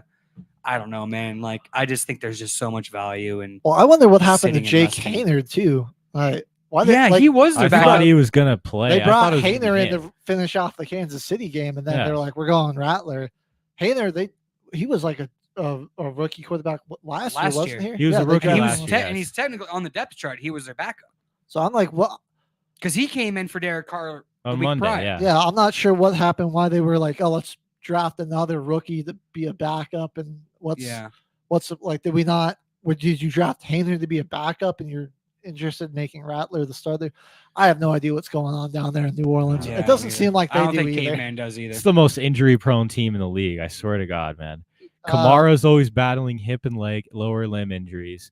Olave got ear hold, and they've scoop and score that. Scoop and score like, that. What? How did that not get 58 yards? Yeah. Thanks, Antoine Winfield. Yeah. You killed my favorite receiver, and then you scooped and That dude's scored a- it that to the dude's a crib. beast, dude. I thought that was targeting, but I thought it was targeting. Also, hey, it kind of looked like it. Sean Tucker, man. Who Yeah. is this guy? Where did he come from, bro? He was wearing number 44, just running all over our 44 defense. for the Buccaneers, dude. Yeah. 192 yards on the ground, 2 What? touchdowns. Yeah. Bro also hauled in 3 receptions for 56 yards and a touch. Yeah. We didn't get him on our fantasy football team No. builder exercise. What are we doing? I didn't even know he was on the Bucks until Rashad White goes. right. gets- Yeah. Yeah. But don't worry, Caveman, because Caveman's sad, but so is HG, because HG, Oh, yeah. your Denver Broncos buddy, losing to the LA Chargers at What's up, home. Eshawn? I'm not 23-16. How are we feeling? look, I'm not like too bummed out about this one. Here's what happened. Surtain got injured on the very first drive that the Chargers had on offense, and that really kind of Takes your it took game plan the away. Broncos Swayed a the game lot plan. way too long to adjust. It was just there is Sean Patel off of YouTube. Thanks for commenting in. It just took us a long time to adjust, right? And we ran a lot more zone than we're used to running. And Hi, Patel. Herbert had the benefit of Joe Alt and Rashawn Slater being back. So when we couldn't blitz a bunch and we're playing zone, but they've got those really good We got a question from Mr. Oh, here Patel. we go. HG, I have to cut you off. I'm sorry. Go for it. I'm down 5 points in PPR with Brees left, and my opponent has Jets defense. Do I have a chance of winning? You 100% have a chance of winning, I think my so. friend. You should because win I that. think You should. definitely win that, because I think that the Bills have a good enough offense to score a couple touchdowns on the Jets defense. And Exactly. I definitely think if you actually touched on it, Patel, that was going to lead me into when we did the Monday, for the game tonight. That's my best bet. I have the New York Jets and pick them. I think the only way that the Jets win is if they use Brees Hall effectively. I think the best defense for the New York Jets right now, for this game in particular on Monday night, is to run the freaking ball and keep Josh Allen off keep the him off freaking the field. field. Yeah. And He's Aaron gonna Rodgers light has to you see up. that. He's done it his way. I'm not going to go on my rant. I'm going to save that for the Monday night game tonight. But Patel, yeah. buddy, Patel, thanks for commenting on the show. Appreciate you for listening. First time No commenter. chance. Appreciate you, bud. You definitely have a big shot. And if you do win, comment on the show on Wednesday at 8 a.m. in the morning, 8 to 10. Next question. I've been super unlucky in that league. I have most points scored by over 80 plus, but I'm 2 and 3 and 6. It'll all turn back. Dang. Yeah. I've seen that before, man. That's just fantasy football, dude. That really is. Matchups and when you play certain players, brother. Yeah. It's just a crapshoot. You just don't know when it's going to come or how you're going to win or But- how you're going to lose. I think if you have a good enough team to score that many points, I think your luck is going to turn Yeah. around over the course of 17 games, or you really only get 12 until the playoffs start. You're 2 and 3. It's still early.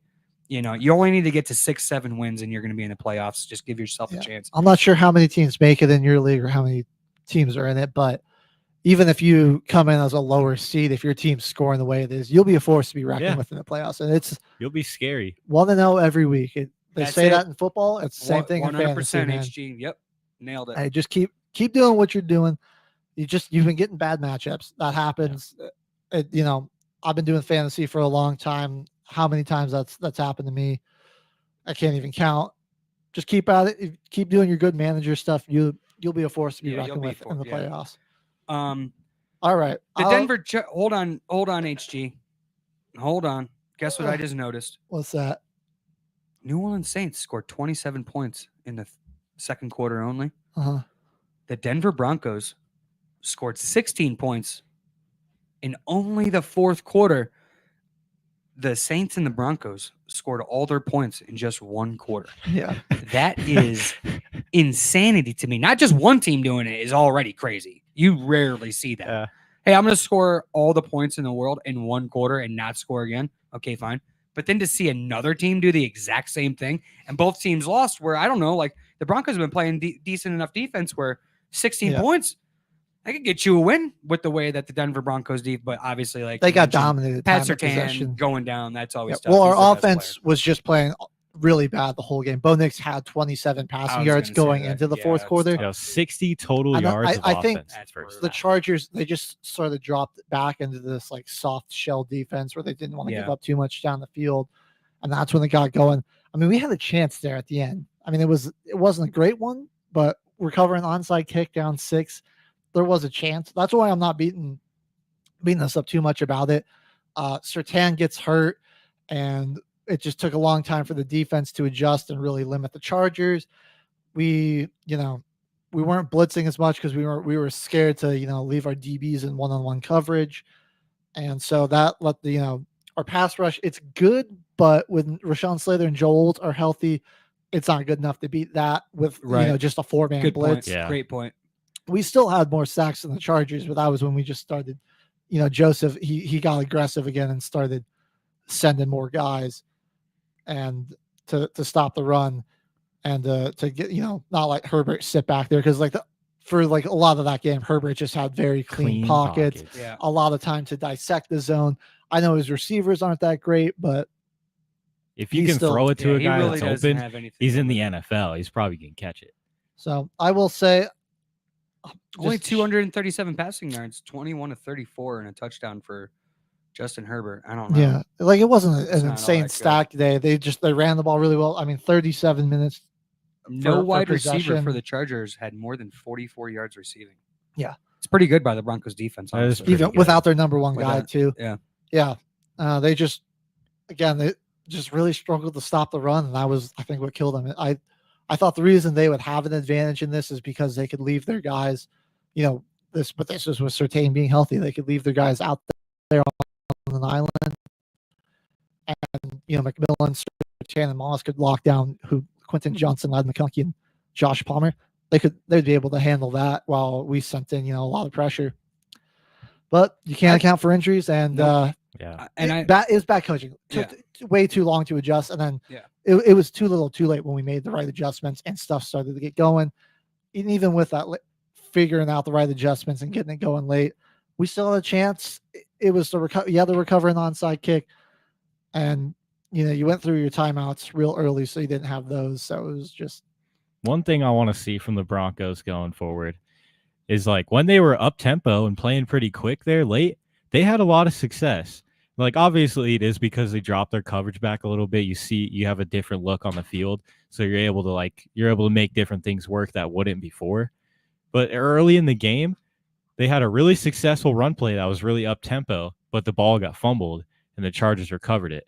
And another play on Bo Nix interception, the guy who's pretty much has a step on the defender, Bo Nix overthrew it for the tip pick, but it was an up-tempo play that would have went for a pretty decent chunk of yards. But if you guys can, time of possession is big, but if your offense is quick enough and can just score with that defense, man, you guys can really blow some teams out. Seriously. Dude, our rushing attack god awful. Bo Nix was our leading rusher again. This is the fourth time he's done it this season. So here's something I want to see from us. Can we let's get Bo Nix a little more involved in the running game with some designed runs? I did bet on that was one of my losses, buddy. I picked Bo Nix to have a rushing touchdown. Ooh. I thought that he was gonna. I went 7-2 in my NFL games. He was one of the game. I lost the Commanders game. I bet on the Commanders money line. The Baltimore Ravens won. But I also bet on Bo Nix for a touchdown prop. Hit on all other three of the other ones in the two games that I bet on to go 7-2. But one of my losses was Bo Nix. Yeah. Anytime touchdown plus 320. And I was like, man, this guy's going to have to, if he's going to do anything, he's going to have to use his legs in this game, I thought. Yeah. And I had it handicapped the right way from what you've just been saying, where I'm like, dude, if you can just get Bo Nix as your extra guy unaccounted for in the box, throws the defense off. I saw him scoring a touchdown with his legs, but I think we should let him use his legs a little bit. That might help our running game open up. Also, Javonte, love you, but he gone. It's time to see those other guys there. He gone. It's time to see the other. I want Audric Estime starting. All right, I want he got 2 carries Shout this out game. Notre Dame. Yeah, shout out Notre Dame. Shout out Notre You Dame. wasted the draft pick on him, dude. Our running game's been picked terrible. him high. Picked him pretty high. He was like a 4th round pick. Yeah, you got to play him. I mean, our running game's been terrible. Let's let this rookie back. Let's see what he can give us. I mean, Javonte just hasn't been the same after the ACL injury. I like Julio McLaughlin. He's more of a pass catcher, though. He's not really like a guy that you can run in between the tackles. Let's estimate. Let's see what he can do. See if we can generate something. Use Jaleel and Bo Nix and some read option, that type of stuff. Get a run game going. Because once we were able to, the Chargers dropped back and we started to run the ball, that helped Nix. He was better passing. I really like what I'm seeing with Bo with his escapability from pressure. He has some pretty good pocket presence there. We just, it can't take us 4 quarters to finally get sustained offense going. We're not going to win games like that. Yeah. I'm not terribly upset about the loss. It was just kind of bad coaching, and which is frustrating because we gave up a lot of capital to get Sean Payton. Yeah, it's very true. I think that's a perfect segue to lead into the Week 6 pick'em. Who did we have? Who won the week, Caveman? Who's at the top of the leaderboard? Is Kyle going to comment and talk crap? He's still at the top. At the top of the leaderboard. He's still in first. The season standings, Kyle's still first. It's a we got to long give season. Carter Shout out a Carter. nod. 12-1 this week. Carter. Absolutely Good job, buddy. baller. Yeah. Good He job. was killing it this week. I think the only game he lost was the dang Bronco game. Yeah, I think so. He picked the Broncos. Let's see. That was his Frickin' only Broncos. loss. Picks out. Freaking Broncos, man. Overlord Maverick with the 11-2 record. Number of guys were 10-3, including yours truly, Jimmy Covers. Yeah, Carter only got the Broncos game. Yeah, wrong. we had a Wow. good week in NFL betting and on Pick'em. This Rogers Revenge, Kyle Kunis, 10-3. Yeah. So those two guys killing it. Kyle's still in the lead. I know nothing, 10-3. Yeah.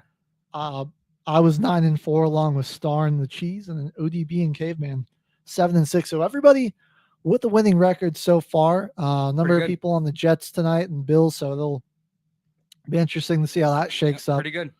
I also, just on the season wide standings, we gotta give some appreciation to how well these two guys have been doing. Carter, late joined to the league, but he is 32-11, Killing it. absolutely killing it. You're sneaking up in the top. I know nothing, 39-20 on the season, so another late Solid. joiner, but really good on the year. So you guys, Thanks for playing in our Pick'em League, guys. thanks for joining, Yeah, thanks for and joining. you're kind of making us look bad, so you need to stop doing Week doing 6, so well. wild week. San Fran on Thursday beat Seattle. Tampa Bay beat New Orleans. Jacksonville and Chicago in England. What are we doing, Duval County? That was one of my losses on Pick'em. Guys, One of mine as well. Doug Peterson and Trevor Lawrence. I mean, What just is happening? absolutely lifeless in England when they have played there more times than any other NFL team. Than anyone. And they're rumored to move there. Basically a home game for them. Like, Yep. the Jags are London's team. Chicago goes in and rolls the Jaguars Whooped 'em, 35-16. baby. Whooped. Houston takes down the New England Patriots. We all pretty much saw that coming. Indianapolis took down Tennessee 20-17 in a weird game. Baltimore, Washington, really good game, 30-23. Baltimore covered that spread and the over hit 50.5. Cleveland and Philadelphia, brutal game.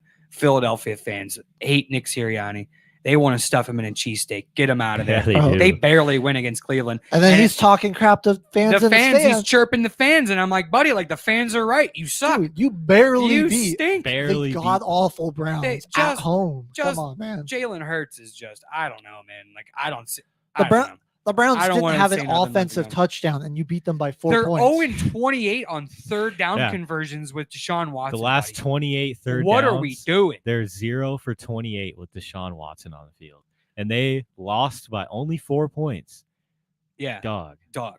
That just doesn't Arizona, make Green sense. Bay. Shout out Green Bay Packers. They took care of business. Jaden Reed. They did. Romeo Dobbs all scored touchdowns. They win 34-13. Dude, we only had the ball 3 times in the second half, and we had 27 minutes of time of possession. We ran it all over the Arizona Cardinals. the Cardinals were Other just than a helpless. weird interception, a guy fell down, ball went right to the Cardinals player, and they were able to score off the short field, which, in our defense just got to turn over the play before, or the possession before.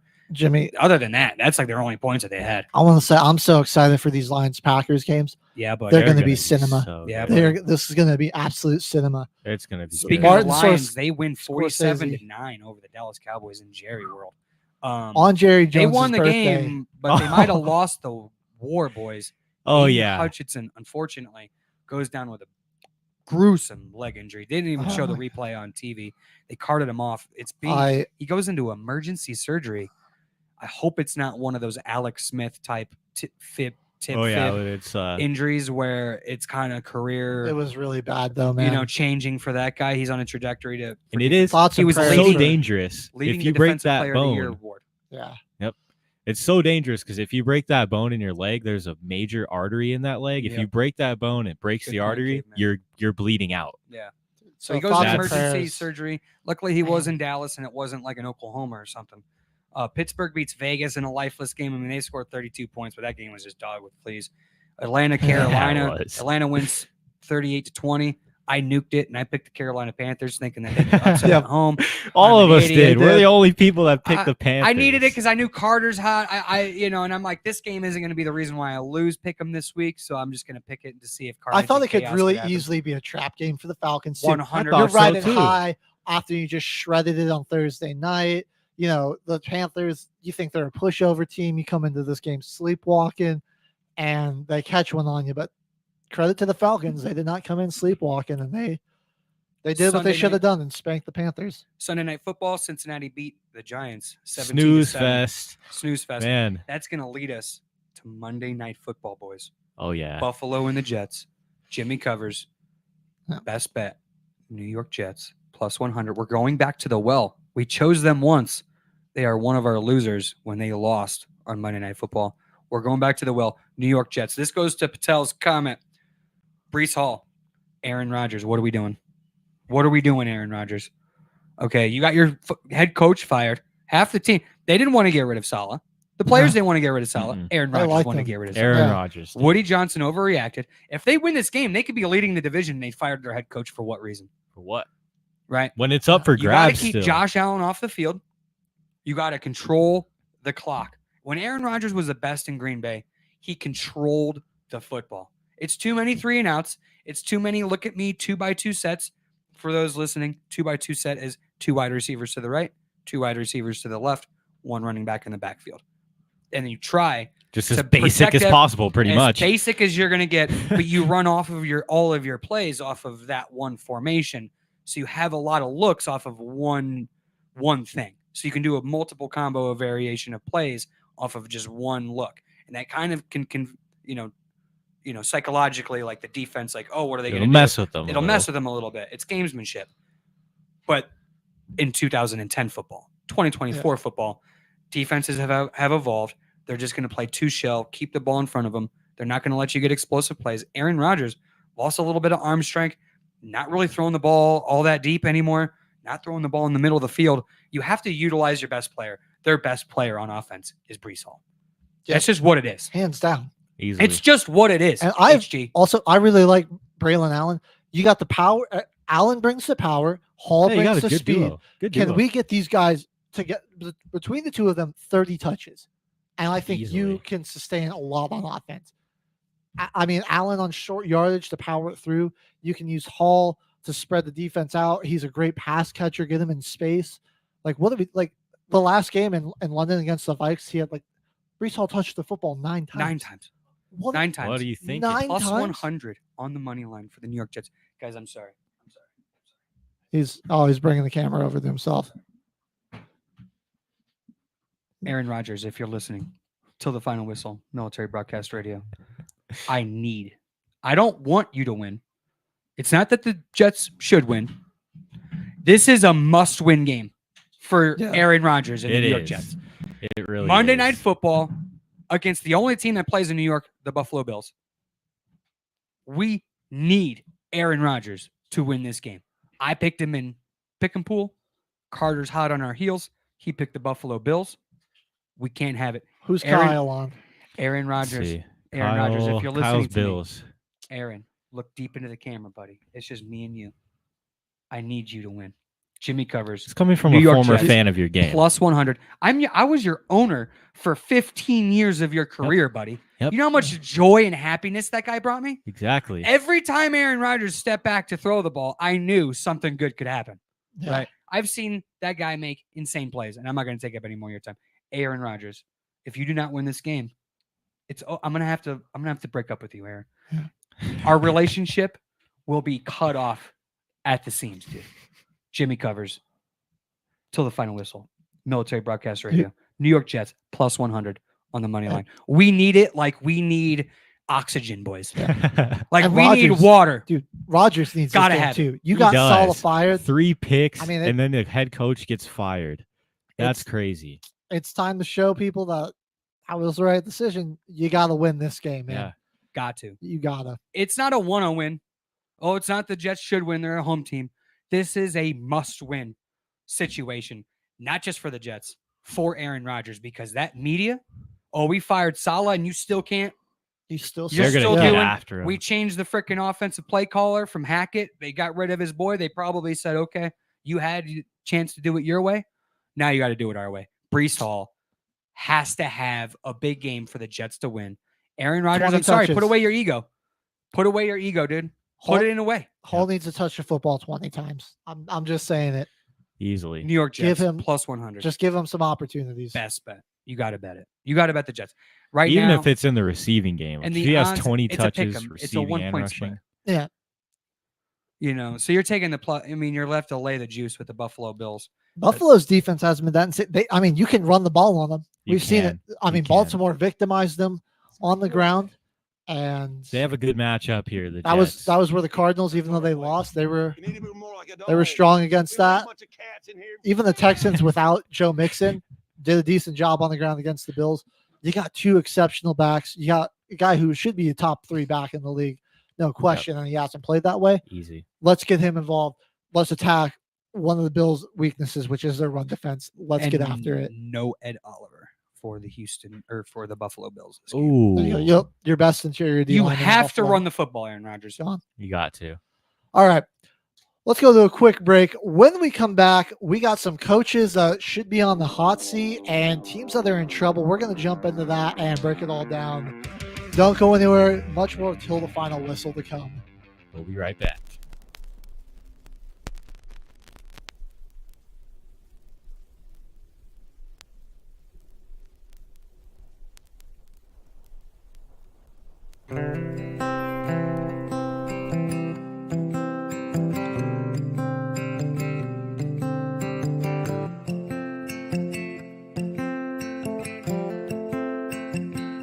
Well, he spent 22 years in the army. We talked Alpha, Bravo, and Charlie. And what I learned from him's worth more than anything anyone's bought me. That camo jacket with our last name, still in my closet to this day. There ain't enough money in the world you can give me to throw it away. I hold on to pictures and memories in that shadow box with everything still in it. Whenever he talked, I listened. So fly that flag in your front yard as high as you can, except for when we lose one defending the land of the free. We're in the home of the brave. And pour one out for the ones who never made it home. Say a prayer for their mama as if she was your own. Can't wait to tell my boys about the wars we won. Yeah, I'm proud to be a soldier's son. And those cassette tapes he mailed home, I'd rewind them all night long. When I closed my eyes, it felt like he wasn't gone.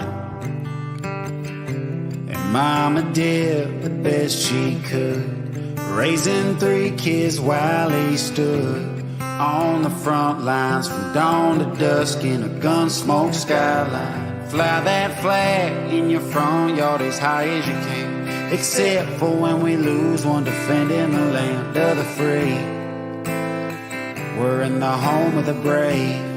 And pour one out for the ones who never made it home. Say a prayer for their mama as if she was your own. I can't wait to tell my boys about the wars we won. Yeah, I'm proud to be a soldier's son. Yeah, I'm proud to be a soldier's son.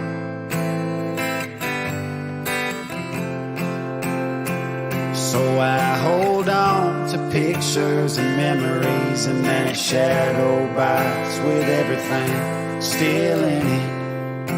Whenever he talked, I listened. And he said, to fly that flag in your front yard as high as you can, except for when we lose one defending the land of the free. Boy, you're in the home of the brave. So to this day, I pour one out for the ones who never made it home. Say a prayer for their mama as if she was my own. I can't wait to tell my boys about the wars we won. Yeah, I'm proud to be a soldier's son.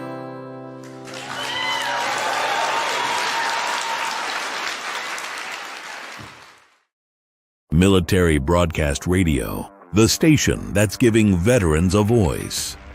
Find us on the web at mbradio.us.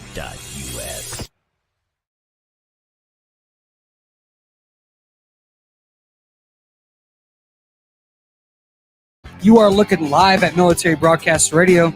I'm your host, Jimmy Covers. To my left is Caveman. To my right is HG. And about week 6, week 7, we start to look forward to some of the coaches on the hot seat. Boys, week 7 coming up. We already know Rob Saleh, first coach fired for the New York Jets. Well, really, It's Aaron Rodgers surprising. fired his He head shouldn't coach. have been the first coach. He shouldn't have been. He was. Jimmy saw that one coming. I saw that one coming. I knew that was going to happen. Again, I can see why it would make sense. I mean, he was 20-36 in 4 years with the Jets. Really I don't bad. know if that fit. was not really good. him, though. Yeah, but he never. Yeah, like he never Organizations really lose got football games, not the. coaches. Yeah, he never really got the pieces He never got a shot. needed. Yeah. And when the ownership is dependent on just one person, they sell their soul to the devil. This is what you get. Caveman, who do you see as being a coach on the hot seat going into week 7? An obvious one, man. Doug freaking Peterson, dude, and this Jacksonville Jaguars. They got to figure something out. They're Like, doing nothing over there. on paper, this is like the most weapons that T-Law's ever had. They got a pretty solid running back duo, ETN, Tank Bigsby, Christian Kirk, Gabe Davis, Calvin Ridley, Evan Ingram. Dude has people to throw the football to and hand it off to. Like, how is this not a successful team? Brian Thomas Jr. Yeah, Brian Thomas rookie wide Jr.. receiver. They did lose Calvin Ridley. He plays for Tennessee now. Oh, yeah, he's on Tennessee. But still, I mean, Christian got Kirk's so- great. Yeah. There's Gabe so many Davis is a people. good deep threat. Brian Thomas Jr. Thomas been Jr. cashing those touchdown bets for us, buddy. Yeah. He has. He's been looking good for a rookie. And we saw signs of life in the week before London. They had a huge 75-yarder, 62-yarder with Bigsby. ETN is where the real struggle is. That's T-Law's college teammate. Yeah. You'd think Yeah. that they'd have like some chemistry. They have absolutely no freaking chemistry. Yeah, it doesn't seem They like don't do at anything all. together where it's like, oh, these two guys have played with each other for the last 10 years of their life. Yeah, no, no Nothing. chemistry. You kind of see it with Bo Nix, Troy Franklin. Yeah. Where is it with those two? Yeah. That's a good Well, point, Caveman. They did Yeah, hook they up for a played. touchdown this week. Their Yeah, first yeah. one in pro. Franklin he's getting more and more snaps. I just think he wasn't It's just a playing matter a of ton. time. Yeah, It's a matter of time. it's getting there. I mean, they almost had a big one last week too. Oh yeah. He just missed it a little bit. Just to piggyback off of the Bigsby thing, like, how do we go from watching Tank Bigsby just absolutely run through the Colts defense, and then our thought process is, gee, let's give him 7 carries Yeah. in this game. Yeah. And you know Yeah, what? great Let's make our observation. leading running back Ernest Johnston. Yeah, let's give him 9 Smart. carries. Like, what are we doing? Smart. Doug Peterson. But what was their game plan going into this Chicago game? Like they really Right. just Was like there one? I don't know. I I don't think there was. Dude, you're down. One play I was going to highlight, Dan. They're down 21-10 in the third quarter. The Bears are obviously trying to work a little clock, and they come out and like they have 1 receiver on the field and 3 tight ends, and then I my formation, God. like single back. Like, I wonder what they're gonna do Wonder what they're up gonna do. 11 with 1 wide receiver on the field. Gee, Yeah. are they gonna throw it or are they gonna run the ball? Right. Probably run it. So what type of defense are we going to call? 2 high safeties that are Oh, no. way back there. And then we're going to have a 4-man front. And then our linebackers are going to be playing like 5-6 yards Oh, back no. behind that. So obviously Oh, my your gosh. defensive line gets blown off the ball. Yeah, I mean, yeah. they They have no chance. no chance. they take the double team all the way to the second level before peeling off and hitting your linebacker. And I mean, like, it's just like right there, you've already given up 6 yards automatically. Like, there's not even a defender within the running back, like 6 yards of the line of scrimmage. So he's already got a free 6 yards. He hits the hole. It's swift. He's got that speed, and it's like an 18-yard game. And it was just like a number of plays and defensive calls like that where I'm like, okay, come on, we know what Chicago is going to do. Why are you just giving them this yardage? So Peterson, I think he's the next. He's to go, the most man. obvious He's one. got to go. Jacksonville Jaguars urged to fire offensive coordinator and not the head coach. That's what I'm looking up. Who's their OC? Press Taylor. Oh yeah, I've never even heard of that guy. And their defensive coordinator was the defensive coordinator and D-line coach for the Atlanta Falcons last year. Oh no! So I mean, like what? That's stellar defense. What are we doing? Yeah, so that's a great hire right there. I don't know. It's just really funny that in the offseason. Sounds like that entire freaking coaching staff is on the hot seat. Yeah, they all gotta go. They all gotta go, dude. What is happening? And the general manager, because what the heck did you do bringing that in there? Yeah, who's the GM of the freaking the owner of the team? That's Shahid Khan. Yeah, Shahid Khan. Yeah. He before this season said that this was the best Jaguars team. Yeah. That could be going into a year in the NFL. And he's eating those words right now. Yes, he is. Not good. Let me not good. Let me put you on. He somebody, remains steadfast in supporting Doug Peterson. Boys, this is somebody who I don't think Man. is really getting brought up on being on the hot seat talks, but I think it's time we do put him up there. Jonathan Gannon, Arizona Cardinals head coach. Ooh, I mean, potentially. Potentially, yeah. That's a good one. What's That's a the deep record cut. now? They're 1-2 and 3, 1-4. I think the Arizona Cardinals right now. I have their thing up. They did beat the San Francisco. Did so they also beat the LA Chargers. Yeah, they're 2-3. 2-3. 2 division wins though. That's still kind of up for Or, grabs. excuse me, 2-4 now. 2-4. Yeah. I don't know, man. It's just you're getting blown out by Green Bay. The Niners really beat themselves in that game too. Like they did. They gave the Cardinals like a They lot gave of them, chances to come back. Brock Purdy threw like 3 picks, I think. Yeah, it was something like that. And it's just like they haven't honestly looked all too great outside of that LA game. Kind of got embarrassed by Detroit. They got embarrassed by the Commanders. Only lost by 1 touchdown to Detroit, 20-13. That was a yeah, but like they just Jared Goff was just fumbling the ball away. Yeah, like they just got dominated by Detroit's defense. Yeah. Got embarrassed by the Packers. And They fumbled the ball away too for us. Like they had 4 fumbles. Like if he doesn't string together fumble recoveries for the Packers defense. Yeah. Dude. if he doesn't string together some wins, I mean, come on, this is a talented team. You got Trey McBride, one of the rising young stars at tight end. Marvin Harrison Jr. out there. You spent a high pick on him. I think they'll give him James Conner. another year or 2, maybe. I don't Yeah, know. but just something to keep an eye on. I could see him, potentially getting on the hot seat if the Cardinals can't string it Turn together it because around. they're a more talented team than being 2 and 3. I think so. Yeah. Is Dennis Allen on the hot seat? Are they going to fire him and hire Clint Kubiak as head coach? I mean, I don't know. I think he's It definitely somebody makes that I think sense. could be an off season. I don't think they'll fire him in the season. I don't think think they'll the fire Saints him in are a the bad season enough team either. to fire him in the season. Man, that's a good question, Caveman. Because like they're getting success out of the offense, and coming from being a defensive coordinator, Dennis Allen is kind of showing us that the defensive scheme is not very successful. Yeah, that's like at all. I mean, yeah, you just need more guys there. I think you gotta have a couple good drafts coming up. I don't know. I could probably see Dennis Allen probably being fired this offseason and go with Definitely. a young offensive play caller. Especially it just depends on maybe Spencer Rattler how he shows. That is true. If Dennis That's Allen true. kind of leads the young rookie quarterback to, Then he stays. He'll probably stay. If the wheels fall off the track, then you probably got to go a young, maybe Kubiak. I mean, the family history is there. That'd be kind of a reach. But you got to get an offensive. Like the Saints are smart enough, I think, where after Peyton, they just wanted a defensive guy, hold down the fort. We'll figure it out. I think they got to go another young. It hasn't been great. No, And but I mean, defensive- also Dennis Allen's a defensive-minded coach. he That's is a his defensive- background. Yeah, As I a just don't know if defensive he has- coordinator, he has 2 wins. I don't As know a if he head has coach, he a- has 19 wins. Yeah, So I it's- just don't know if he has the guys there in place. I don't know. Like I know they have That's Cam true. Jordan. He's kind of old.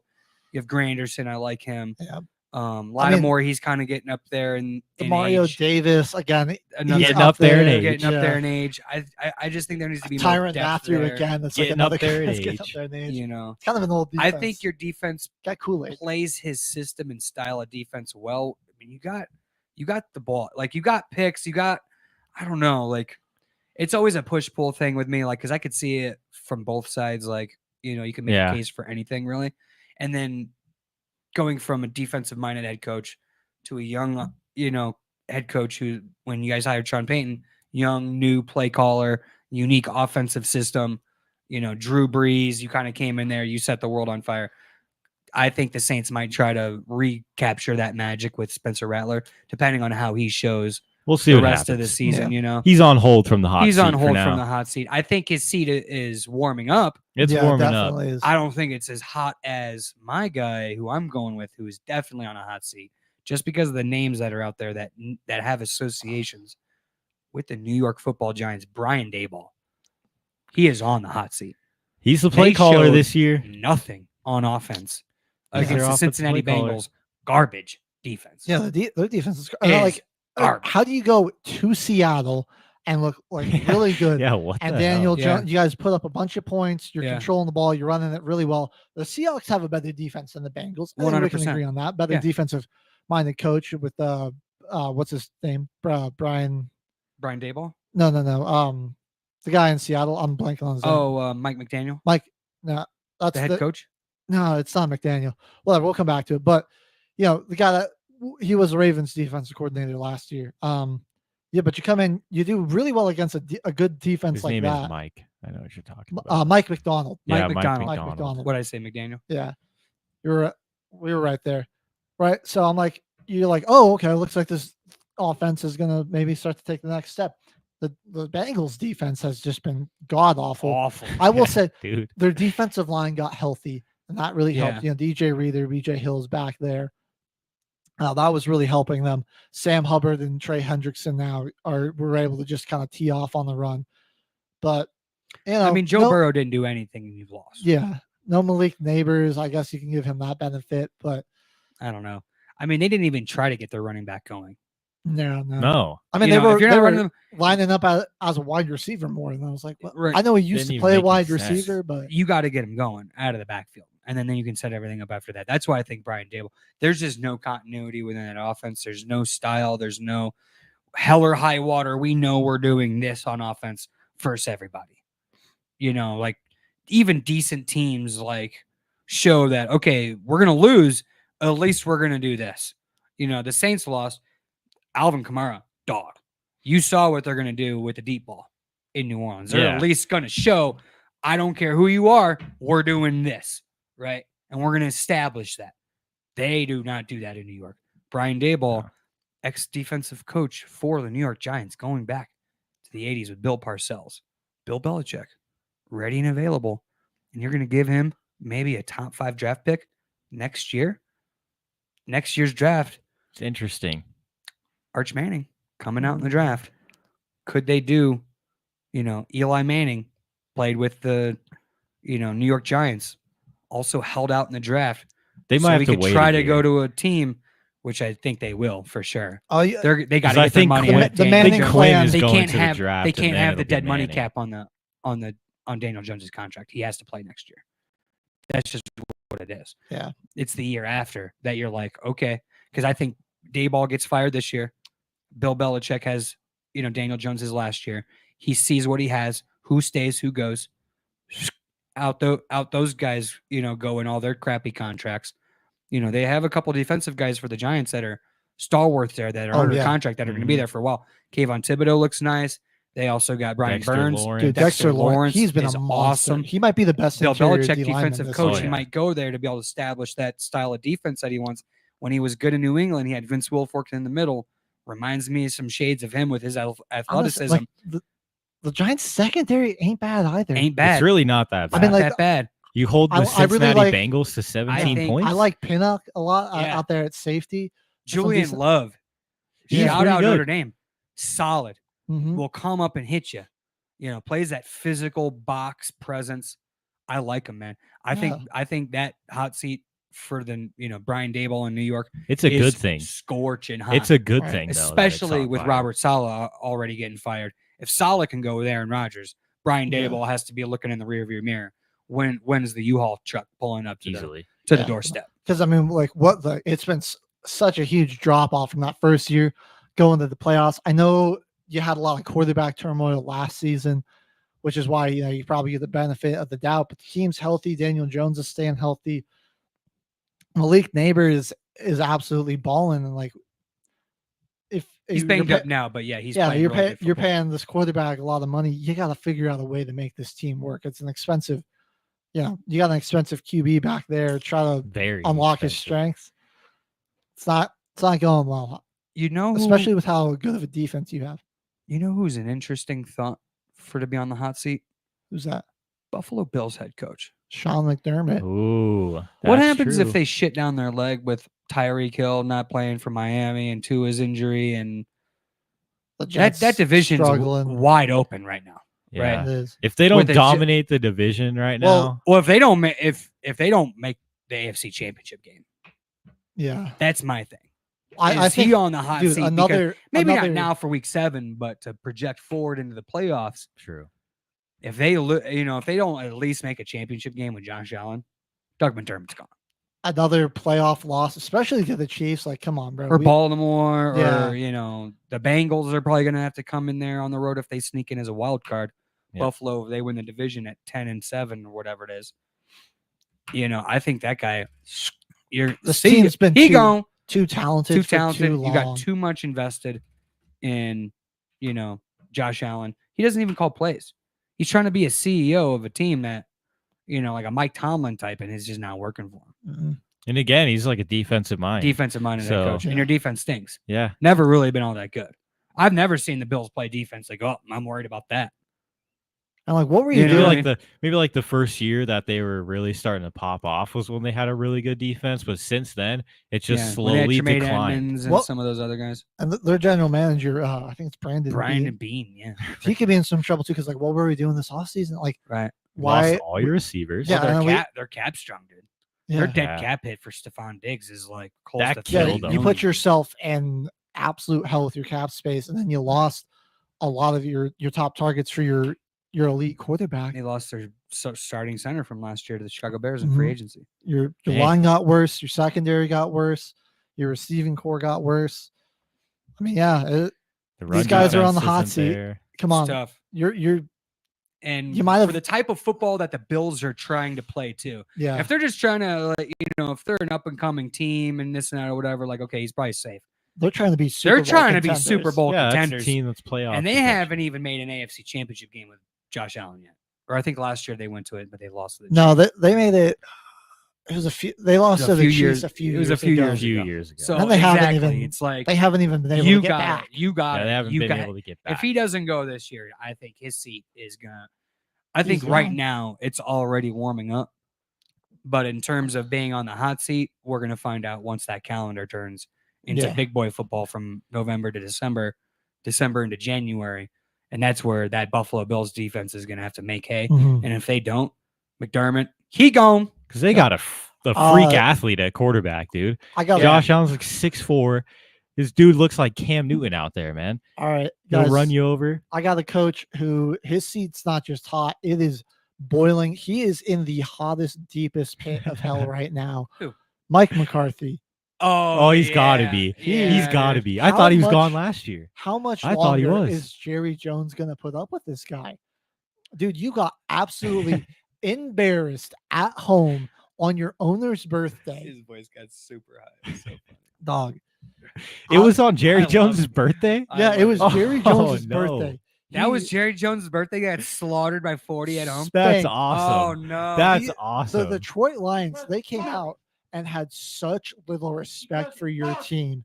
Dude, they were up 34-9, and they have offensive linemen running routes at wide receiver. They're trying to throw them touchdown passes. You play They're- to win the game. They were up 37-9, and they ran a hook and ladder play to the right tackle. Oh, that's wrong. Oh no! Dog, Happy birthday, Jerry. up Oh, 40-9, no. and you have your starters in throwing passes in the fourth quarter. Oh no! I mean, the just Gosh. straight disrespect for them. And let's Brutal. think about the last 4 Dallas Cowboys home games. 47-9, just whooped by the Lions. They made it close at the end against the Ravens, but the Ravens kind of blew them out of the water. And That's then, when they subbed in the third string guys. And yeah, they they let the took their foot foot really off off the the gas a little too early, and Dallas almost made a game of it. Whatever. But still pretty embarrassing. They were down like 20-6 at halftime. They've been like trailing by double digits at home their past 4 home games. The Saints, they came in there and just G with the truth bomb, dude. Yeah. the Saints came in there and just Sorry, dog Sabrina. walked them. That was like a 27-7 score at halftime. And then going back to last season at home against the Packers in the playoffs, whooped again. Whooped by a rookie quarterback in his first rookie because it was his first season starting. First playoff. First game. playoff game. Yeah, first playoff game ever. And then he just $1 came in, billion payroll for Jerry Jones. diced your team up. 5 Abs- passing touchdowns. Absolutely Set a embarrassing. Green Bay Packer tied Brett Favre's Green Bay Packer passing playoff record. 5 touchdowns, 1 game. No big deal. Shout out Jordan Love. 7-2. You letting the first year starter do that to Yeah. your defense Yeah, dude. in a home And- playoff game I where mean, they were dominant at home. You guys are like constantly in prime time. You're constantly America's game of the week. America's team. Something's gotta Dallas Cowboys. something's gotta change. I mean, America. Fox is gonna get upset. They keep sending their top broadcast team to Dallas to watch Yeah, you guys dude. get blown out. Oh, let's see. tough. Sabrina left a comment here. They're just making other teams lower their guard. I respect it. Oh, man. They're trying I to lull them to respect it. sleep. Yeah, lull them. to I know sleep. they didn't go in as hard as they should have in the offseason, but you still got CeeDee Lamb there. Their defense is banged up, whatever. But I mean, this is just a theme for the Cowboys the past few seasons under McCarthy. Oh, they'll kick the crap out of bad teams. They'll beat the snot Oh, yeah. out of Hell yeah. the 1-13 Carolina Panthers. They'll destroy them. The Commanders before they got good, they'll drop Beat 38 down on them. But then you come and you play a good team, and you getting just destroyed, or you lose an embarrassing fashion. They're gonna find out most of the something, buddy. They play in San Francisco, at Atlanta, home against Philly, home against Houston, at Washington. I mean, the Philly game, I Giants think game they'll is do gonna be. all I think right. they'll do all right too. Yeah. Cincinnati playing better. They end the season. Tampa Bay at Philly, home against Washington. That's I mean, That's a tough that's schedule right tough, there, dude. dude. That's hard. I Yeah. mean, and they're already they're 3-3, the Dallas Cowboys. Yeah. Yeah, I think they're 3-3. Yeah, they're 3-3. Also, I think Jerry's got to they sell could go the team, on. They man. could go on a 5-game losing streak. They could easily lose the Atlanta Falcons in Atlanta. I don't even want to put this on Mike McCarthy because Jerry Jones, I don't know what he's doing. He didn't make any big pushes for free. Well, they're agents. also in cap hell too. Yeah. He has to pay his own guys. He's in a position that the Packers are always in, where they drafted Michael Parsons. Guess what? Turned into an all-pro player. Yeah. Right? Defensive Player of the Year candidate. You got to pay him. They haven't yet.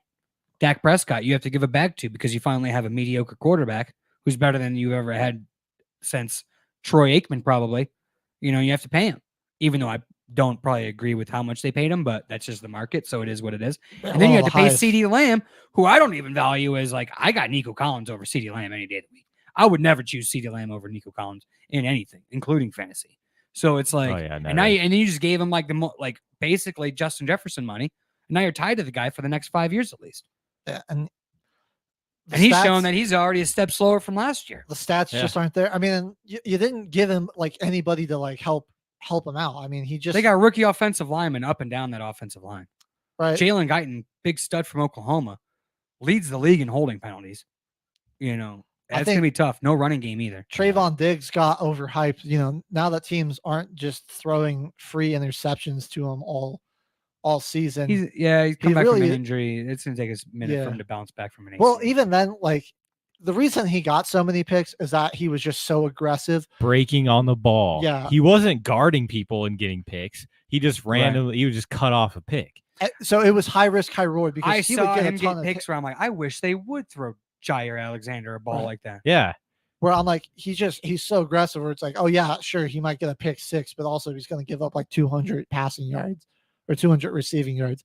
And then it wasn't that big of a deal because, you had good players in that secondary behind them, but their secondary got worse. Name their safeties. I can't. Duran Bland, he's hurt. Duran He's Bland hurt. So, I out, mean, so yeah. they really have no one. Nothing. And I think they got a rookie back there. Yeah. That dude from Clemson from last year played pretty good, but I think he's just a rookie. Can't really stop the run. Can't really stop the pass. Yeah, that's a good one, HG, about Mike McCarthy. I mean, I didn't even think about him where it's like, I think Jerry Jones is so inept. I was like, I always probably forget that he even has the guy hired as his head coach. So I'm like, Mike McCarthy, he's kind of, and he gave him that big contract. Jerry's he's kind of a cheap SOB, man. I don't know. Yeah. Like, he's going to write it. I mean, he wrote it with, Garrett for how long, there in Dallas for how long did he Exactly. have that Jason Garrett guy? And that's because Who was Jason awful. Garrett, he just, at that time, Jerry Jones just needed a yes man. And Yeah. let me tell you, Jason Garrett, not that great of a coach, No. so he's going to be a yes man But, for boy, you. he could sure Do say whatever yes. you Yeah. want. Sure say yes. Mike McCarthy's just an idiot. Challenge a Like- play that we can't challenge, Jerry? You got it, bud. Let's do it. Not once, not twice, but 3 times, including once in a playoff game versus the Seattle Seahawks in 2016. No big deal. Yeah. And Wild. that Dallas team, they love to have Tough really place. bad relationships with their players. I think so. Yeah. One more just note on this. I don't think the Cowboys are going to really be able to actually be like competitive in that team that we saw in the 90s until Jerry sells the team because I agree. he's out of touch with it. He's definitely he gotta wants sell to the be team. bigger than the organization. Pulling up to practice in his landed- yeah, helicopter. dude. landed Well, on what the are we doing? practice field. This in your Dallas helicopter. Cowboys branded helicopter. Man, how much did it cost just to paint that logo on your helicopter? Right. Let alone buy the fucking helicopter. Like no kid in the product on the field isn't good. The owner's trying to be bigger than the team itself, and Bingo. you're gonna lose football games. So, Jerry Jones, sell the Cowboys. You had a great run. You were one of the all-time managers. It's time to hang it up. He built buddy. the business for the Yeah. NFL into what it is today. Yeah. Hall of Famer. Hall of Look, Famer. man, you're 86, bro. You can't do it forever. Just Yeah. it's you okay. bought the team for $63 million, dude. Go ahead. You're gonna sell it for fucking $20 billion. Oh yeah. Yep. Cowboys could probably be the Yeah. most expensive team ever sold. If you Ever sell sold. them. Oh, for 'Cause sure. even dude. though they haven't had any real playoff Cowboys. success in 20 plus years, they're still one of the easily most recognizable dude, yeah. brands in And America. It's the It's just one Cowboys. of the biggest brands. in Bezos America. could write that $20 billion check and forgot he lost it the next day, and the Dallas Cowboys would run the NFL for the next 50 years. With all that money coming in Yeah. from Bezos, dude. You know what I mean? Like the Dallas Cowboys sponsored by Amazon. It'd be, it wouldn't be Jerry World anymore. It'd be Amazon World. Yeah. It's So, like they're going to be selling trick or treat candy out of the back of the freaking, stadium. The Amazon trucks are just going to pull in, and they're going to go, pull right out, and they're going to be loaded. Like they're just going to use the stadium as a warehousing because the team's Honestly- so freaking bad. They're not playing in January. Might as well Basically, utilize the yeah. space. It's like it's such a big team. Your logo is what embodies Texas. It is the Lone Star. Right. Yeah. The Lone Star is literally their logo. Like that's the biggest name E- in football, even though they suck. All right. Well, that's the rant on the hot seats. What teams are in trouble? Let us know if we missed anybody or if there are any teams you think might fire their coach or are in a lot of trouble for the upcoming remainder of the season. We got a lot of top plays to get to, so lot of let's top let's plays. jump into do. it, Mr. Shot Kevin. clock winding down, puts up a 3. Bang! He is a one-man wrecking crew. This is caught! Diggs! Sideline! Touchdown! Unbelievable! All right. First Top one. plays time. How did they not get the first down? This one's actually just Oh, a yeah. picture. We might have to put it up. Look at all that space right there. So, How did yeah, he not look get at the Before, first down? before we get the top plays, That- or not top play, Yeah. Saquon, what are you doing here? 1 yard. Hey, they love him. Yeah. They gave him $20 million, dude. It's like 36 million. Hey, He like a- played it's like 36 like- million worth Hey. against the Saints. Nope. Can't have it. Nope. Can't. And he probably tripped over his own feet again, didn't he? No, he just leaped out of bounds because the defender was coming to cut him off. And instead of just like turning it upfield and running through, it's one guy. I mean, try Right. to make a miss or run him Yeah. over. Yeah. Here's what he runs towards the sideline and he tries to angle past the defender and jump out. And he jumps out like a half foot short. Jesus. That's so dumb. That was awful. That Yeah. is. That's literally, you got 10 yards of clear space. Right. I mean, come on, Saquon. Make this guy miss. You probably take this upfield for like a 20, 30-yard gain. What are we doing? Another not top play. Bryce Young should be learning from the Red Rocket. Is that a good thing? Let's find out. Do you coach him up? He's learning from Dalton. I mean, what do you see as the beyond this season for Carolina or later this season? Well, I think he's learning along the way. I think he needs to watch how a true professional. Oh, intercepted. Clark Phillips will take it inside the 5.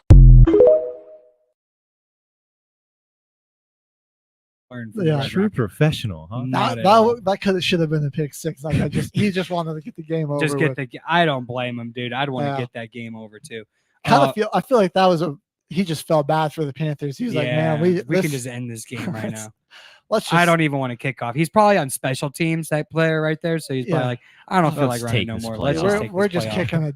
We get paid regardless. The check's gonna hit on Tuesday. We're kicking them while they're down anyway. It's like they're not getting back up. They're on that. They're staying on the mat. My guy Jordan Love just dropping bombs and dime. I mean, if you like downfield passing, vertical passing offenses, watch the Green Bay Packers, dude. They true. Throw the ball. They do downfield, and Jordan Love the accuracy. Like I don't think this is an accident. This Jordan was an Love, impeccable throw. great throw, great catch. Let's check it out. On 3rd and 4, here comes the blitz. Gardeck providing the pressure. Love lofts it up. Oh, what an adjustment! Romeo Dobbs, the 20-yard touchdown.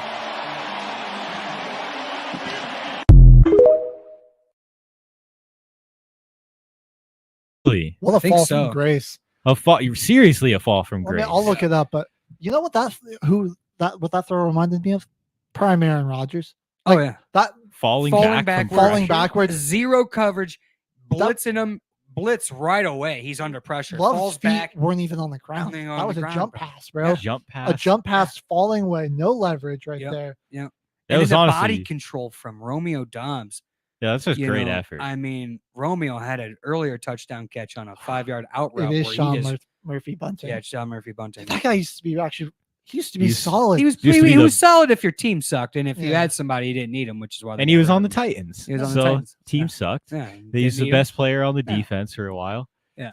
Now Like, he's getting I don't know. burned. Like there's Two plays before that, he there's got so a many PI. players that I watch where I'm like, and I've seen Chad Ochocinco talk about this on the Uncle Shay Shaga podcast, where he's like, bro, like there's better players in Canada than there are in the NFL. It's just the amount of numbers that the NFL teams can bring in. You know, if you let some of these other guys come in and truly compete for a position, truly compete, take away draft pick, take away contract, really compete for that position. Mhm. He's like, dude, 3/4 of the NFL players aren't in the NFL right now. Easily. These teams That's just true. get a Yeah, financial Just off they competition. just get a financial, you know, they're just so dependent on it because, well, we invested in this player, we just can't, so they have to play that out. Or if you just cut that away and let some other guys from other leagues come in, he's like, bro, I know a USFL guy that Chad said he trains with him. He's like, he's starting right now for any team in the NFL. You know, for the Easily. Rough Riders. Shout out Rough Riders. Saskatchewan man, Rough Riders, man. Let's like, go. hey, I watched the Baltimore Ravens and Commanders game pretty closely. Terry McLaurin, dude. He's a stud. beast. Oh yeah. Going off. Was really the only vertical. He had 2 touchdowns this game. Played really good. Game the Ravens did. I really hope, because Derrick dude. Henry's I really hope Jaden Daniels keeps playing the way he's playing for his career. I think so, man. Because Terry McLaurin, more than anybody, deserves to have a Deserves good a good quarterback. quarterback. He's been this so tough catch. loyal to Washington, and they've just had Yeah. garbage QBs. his And still entire goes off. career. Yeah. Yeah, Still and goes he's off. Still been one of the better receivers. Taylor in the league. Heineke doesn't matter. We're gonna go into Tampa Bay and almost win that thing. Yeah. Let's check out Sam this Howell. crazy. It was an awesome play watching it live. On 3rd and 4, here comes the blitz. Gardeck. Sorry, Jimmy covers another technical difficulty. That was the wrong play. I love Jordan Love, but this catch was off. Here it is. to the end zone. It is caught. Touchdown. The timing was to perfection.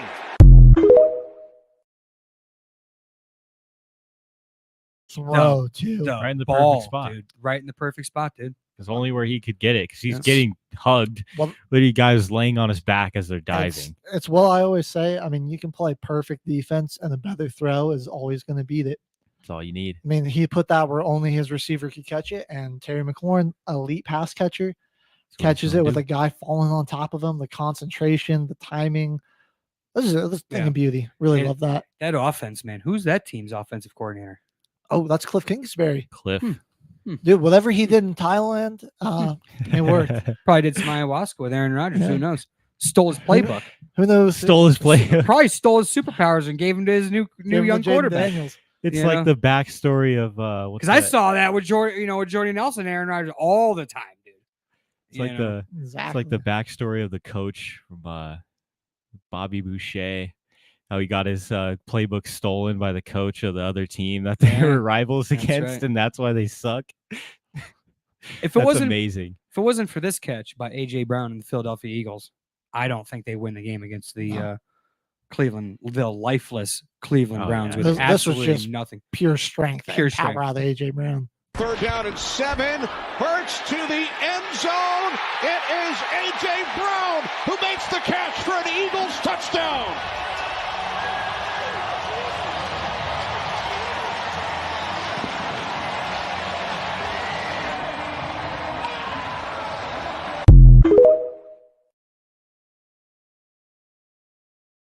Oh yeah. Hey, AJ that Brown was goes to awesome. him. Dude, how Showing the swag with the pink cleats, dude. how did Old Miss have AJ Brown and DK Metcalf on the team at the same That's right. time, and they were bad. Four I mean, and like, whatever. Like they were awful. Yeah. Yeah. What even happened there? What were we doing? But yeah, I mean that's just pure muscle right there. Yeah. That was passing Helmet interference. I'm catch. pretty sure that the DB got there early, starts dragging them down, just too strong, catches it. Yeah, I mean that's what's the Eagles are gonna need. Jalen Hurts, he needs his 2 Pro Bowl level wide receivers to throw the ball to. Because we've seen he's not been that good without them in there. About the only highlight not. for HG's Broncos, great catch by Cortland Sutton. They reviewed this play. Watching this was awesome. Awesome catch by Cortland Sutton. Nix looking for Sutton in the end zone, and it is with one hand was he in. They're going to confer and talk about it. No signal yet. Touchdown!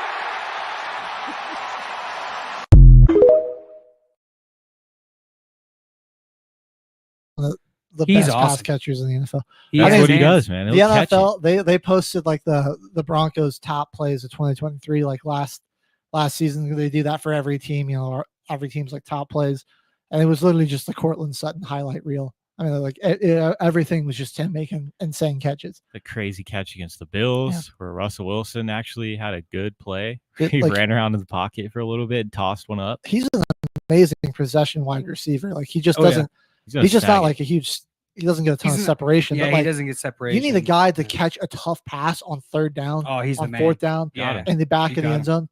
9 out of 10 times he'll get He'll that get the ball. ball. That's why he's useful to have on the team. We just need somebody that can take the top off of defense.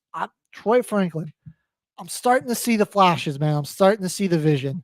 I like it. Hopefully he can get it going. Delele Vaughn also kind of solid out of the slot for us. Marvin Mims really hasn't shown anything, so he might just be a return guy. But Vaughn could be the slot guy the Broncos are looking for.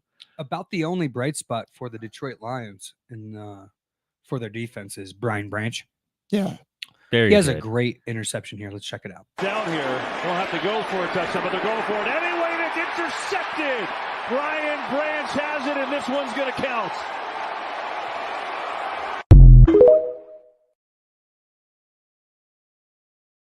Wasn't even open.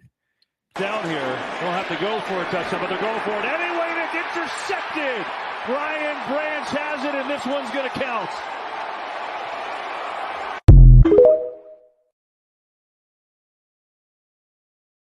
Like Terrible Branch, ball. he had the back. Like it was impressive because he had like backpedal and then like kind of jump without, getting a lot of speed, you're backpedaling. Like that should have been a touch. Like Dak should have just put that on the back pylon and let CD try to make a toe tap.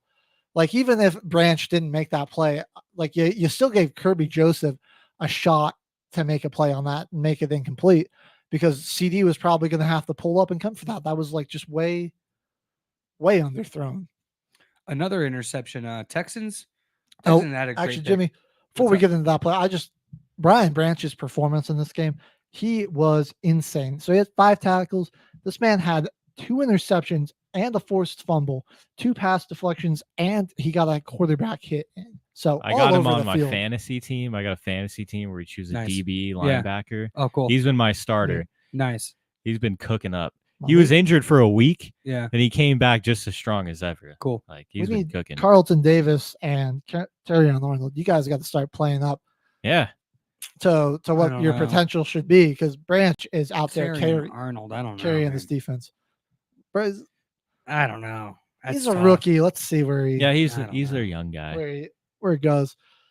I mean, he's been decent in pass coverage. His problem is he's just getting those penalties. That's where he's struggling. All right, what's our let's check next out top this, play? It's that Texans pick. Oh, Great. yeah. Oh, that was deflected. And it's in the air. They say they've gotten it on the ricochet. Anderson gets that ball in there, and Murray is able to catch this.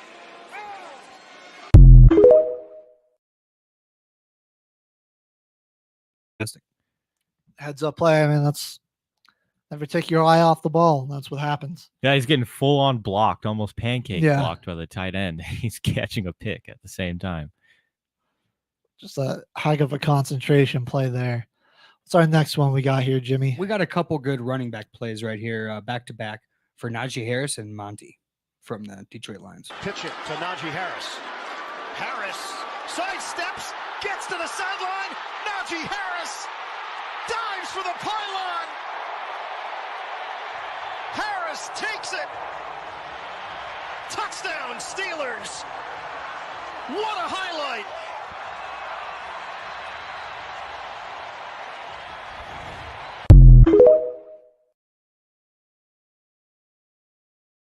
Yeah. For Definitely. sure.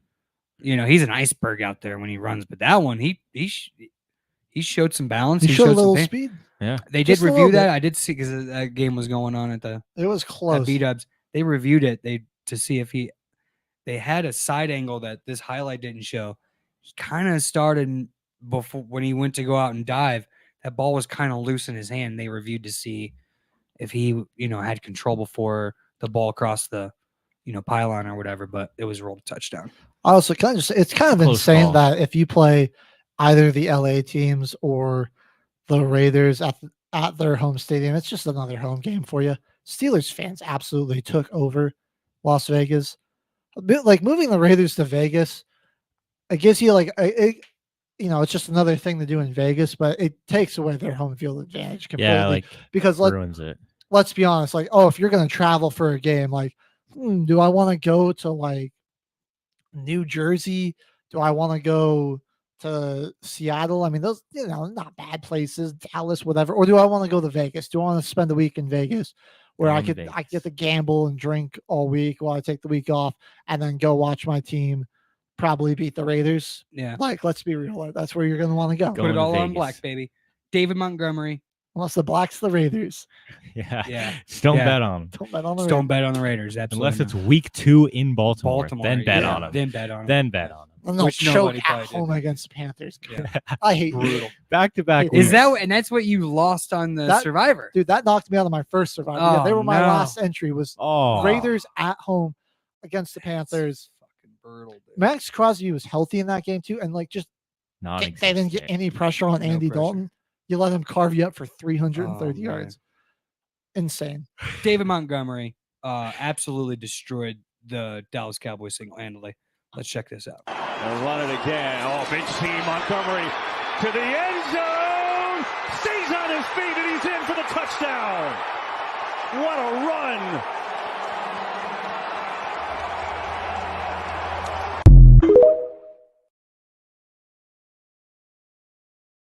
For Khalil Herbert. Drum roll, please. Khalil Herbert doesn't even see the field. I honestly thought he had retired until I saw that he like scored half a point. Yeah. This weekend. Don't call him just a quarterback. Joe Burrow. the There's all there's that little saying that running backs who play quarterback aren't real quarterbacks. They've used it for a few guys in the NFL. I won't name names. Joe Burrow bringing that into question for the white guys. Let's check out this long Joe Burrow touch. Pretty much the only offense in this game. The main highlight of this fucking Sunday night.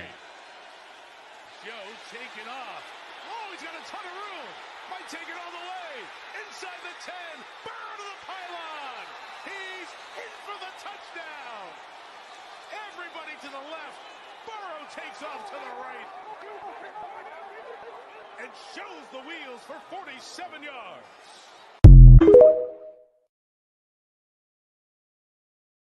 For a few long runs, he fumbles that ball at the pylon. Jimmy, I was going to say, if I told you that there was a 47-yard touchdown run by a quarterback in a game between the Cincinnati Bengals and New York Giants, who would you have guessed? I would have guessed Daniel Jones just because he's a running. He kind of shown that ability. But the turf monster either gets him or he just fumbles the ball randomly. Yeah. Like when he's like, pumping his arm, the ball just flies at it. They call him Whopper Jr. hands on Twitter because like he has like the smallest hands in the NFL of any quarterback.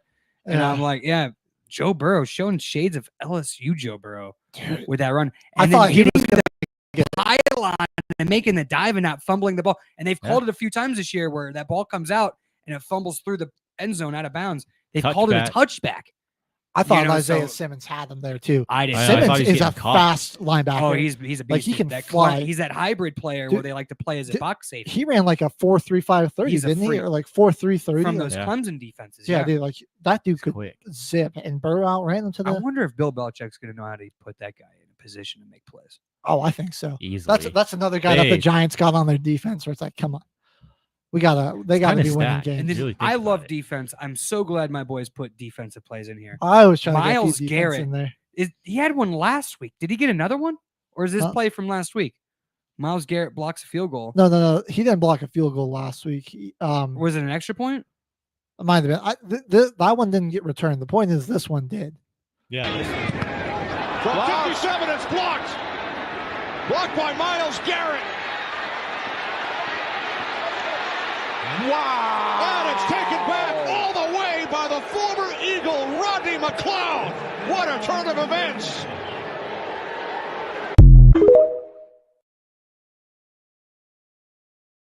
Block kicks this year. Jimmy, that right there, that is That a marks like 280-pound defensive lineman leaping a center, clearing him. He didn't touch the center, Right. which that's a penalty Right, if it's a penalty if he he gets touches him. any touches Any him at part all. of him.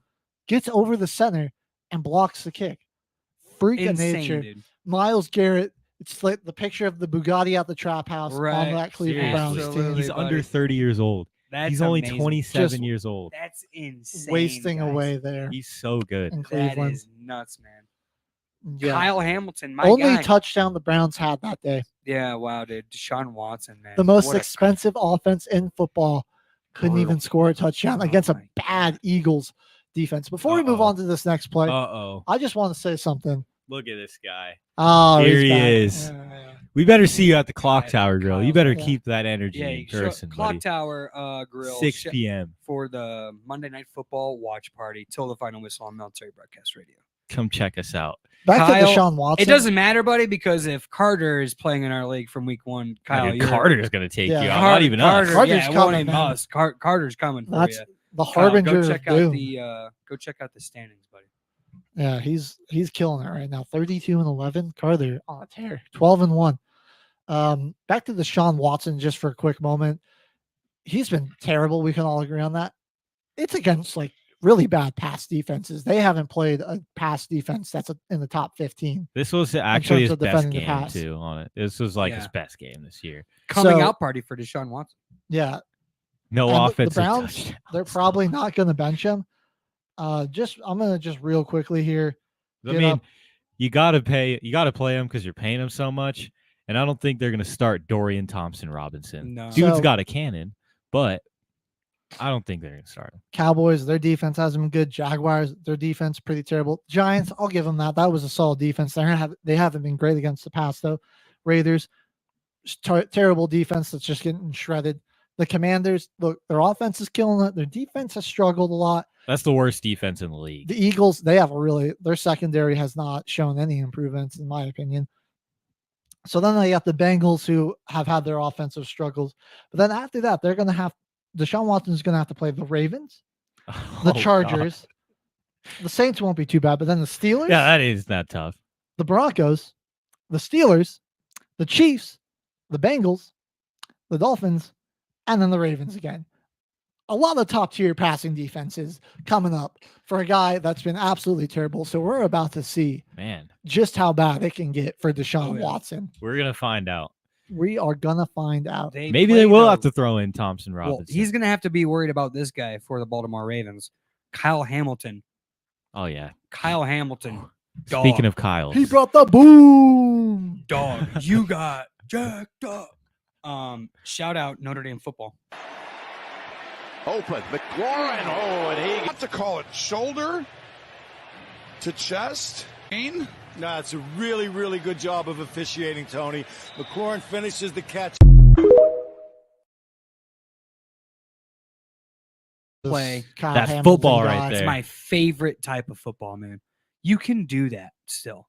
Yeah. You know, and it's like the NFL, I think, overreacts to some of the hits because they want to protect the brand. But I'm like, dude, the people don't care. I want to see bloodshed out on that. I want to see Ronnie Lott ripping his finger off at halftime and coming back and playing in the game. I want to see that with this Precisely. TJ Watt, probably the defense player of the year, yeah? I think without Aiden Hutchinson around, I think he's got a chance. Miles Garrett. It's past time TJ Watt wins. I think he should have gotten it last year. Personally. Yeah, he should have won it like 3-4 times. TJ Watt, probably the only bright spot for this Pittsburgh Steelers defense. Dylan Laube out of New Hampshire. Laube loses the football, and the Steelers have it.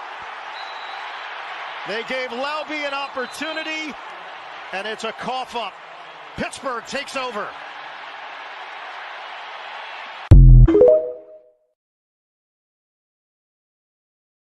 Path with that accurate punch out, like for real. You're seeing that all over. The Packers had like 3 punch outs, yeah, all on run plays. Man, everybody's using that as a weapon now. If you carry that ball like a loaf of bread, it's probably going to get punched out. It doesn't matter who you are. Even though it wasn't even that far off from his body, but if that thing is not tucked up into the shoulder, it's getting punched out by a good defender. TJ Watt's just insanely strong too. Even if that was tucked, that might have come out just with how hard he punched that ball. Well, Sabrina with a good point there. Chubb will be back here pretty soon for the Browns. See you at the clock. Yeah, I mean, we'll see if they got to give him 50 carries a game if they want to have success. Yeah, we're gonna see who's playing tonight. Oh yeah, well, Chubb will be back next weekend for the Browns. For the Browns, got you. So we'll see if that helps them at all. I mean, they're gonna definitely need to run the ball. Definitely, because you don't want Deshaun Watson stands. I can tell you that much. That is a bright spot. Good to see him back practicing too. I completely forgot about Nick Chubb. Glad he's back, man. That was a bad injury. Bucky Irving, great. Oh God, great stiff. Close your eyes, Saints fans. Close your eyes. Inside the New Orleans 45, we'll just be happy with possession. And Bucky Irving with a couple of stiff arms takes it right back inside the 45, and then some. Baker Mayfield putting a shoulder into Lattimore as Bucky Irving goes all the way down inside the 30.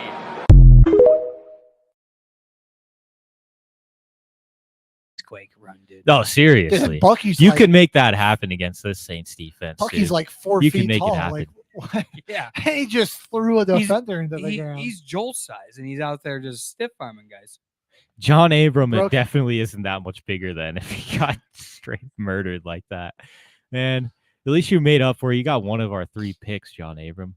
Yeah. There you go. Now We'll give him that. He's not as small as we're making him out to be, but like, No. yeah. He's not the biggest guy out there. He's a undersized back that's showing that power.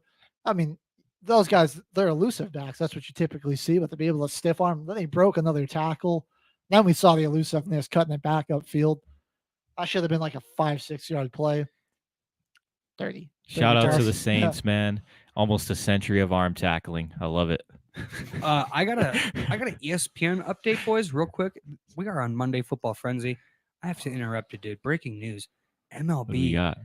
ESPN just updated its viewership for the postseason, up 18% from last year. There we go. It's been a good playoff. Maybe if you don't have Arizona and Texas in the World Series, maybe people might watch. I don't know. Shout out MLB. I mean, you got playoffs have been electric. Come We on. did go with the Mets yesterday. You They got blown out, but it's okay. 2 New They York outworked. teams and an LA team. Like, Yeah. all right, the markets. Yeah. That's a big market. The right big there. markets are in. All right, we're gonna go. We touched on them earlier. BYU playing some great football. Oh, yeah. They're breaking out all the tricks. If you have to watch out for this too with BYU's offense, watch out going into that Big 12 and maybe college football final. Down to 10 to the 33. Now watch this trick play coming up. Down the field. Caught. Touchdown. L.J. Martin. What a throw. 33 yards.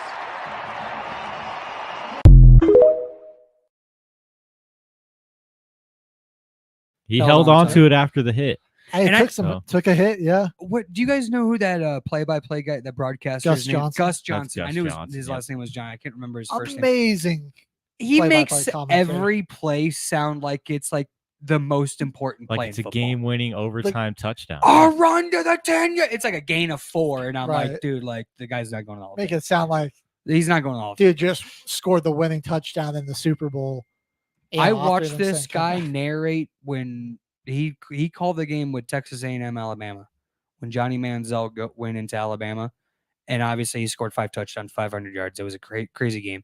Gus Johnson goes crazy. Obviously, like he's all of his plays are the craziest play in the world. This guy, I think he watched Johnny Manziel start warming up on the sideline. He was calling his warm-up passes, and it sounded like those warm-up passes were the most important passes in the history of college football. That's hilarious. He's warming up with, and his voice, and it carries, and he's like, he's warming up with a purpose to come, and it's like, I'm like, buddy, like, hold on. He was on that TCU Colorado game last year too. That Yeah. was just incredible. That was a crazy game. Yeah. That was a wild game. I mean, Gus Johnson, good games, just find him. Find him, dude. That's a great They do. point. Yeah. It's like, but I think he also does a really good job. One of my Also- favorite college football broadcasters out Also, there. for Mark sure. Jones, that guy's hilarious. Mark Jones is good. We have really we good. have this play, and he actually roll the Gideon's juke on Shiloh Sanders. Just you gotta hear like Mark Jones's call on this. This dude's just hilarious. It's in there somewhere. Oh, there it is. No Travis Hunter in on defense. Giddens, man, that must be jelly because Jam doesn't shake like that. What a move. It's the definition of contact balance. Once again, he's got Shador. Oh, man. Shador. I'm Shiloh. I got the wrong Sanders brother.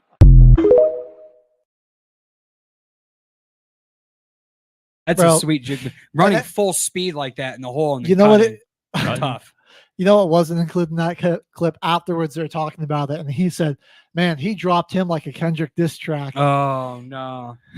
Oh no! This man, Mark Jones, Oh, out here with the no. zingers. That is I love brutal, it. dude. That is brutal.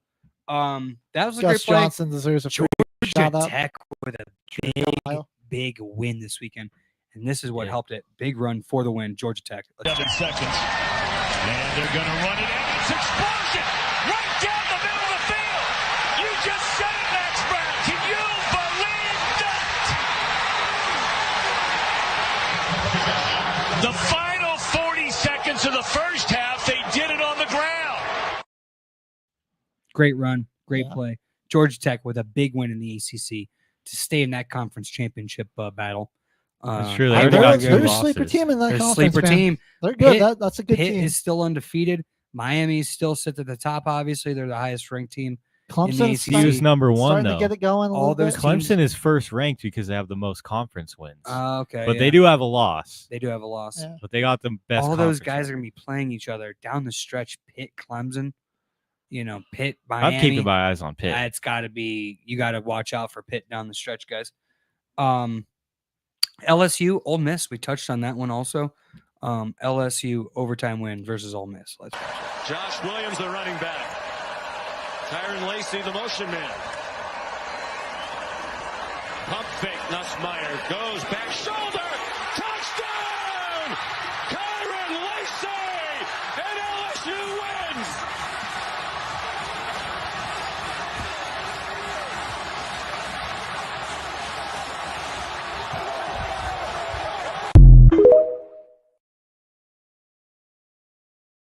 For Brian Kelly and that LSU Tigers team. Jimmy, the main reason I put that play in here, the crowd reaction. Crowd reaction. That ball Sick. got.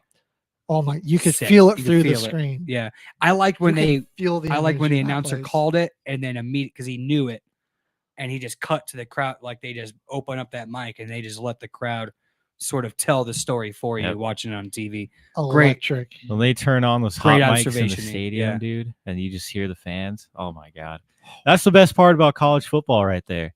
The fans, Yeah. It fans, really is, the yeah. band, the whole atmosphere. Like I said, like another game that was crazy was that Tennessee Florida, and just the was color overtime, coordination wasn't it? there in Knoxville with the orange and the white like sections there. You love it. They have the spotlights going. Special stuff there. What's our next play, Jimmy? We got a comment Oh, yeah. from Kyle.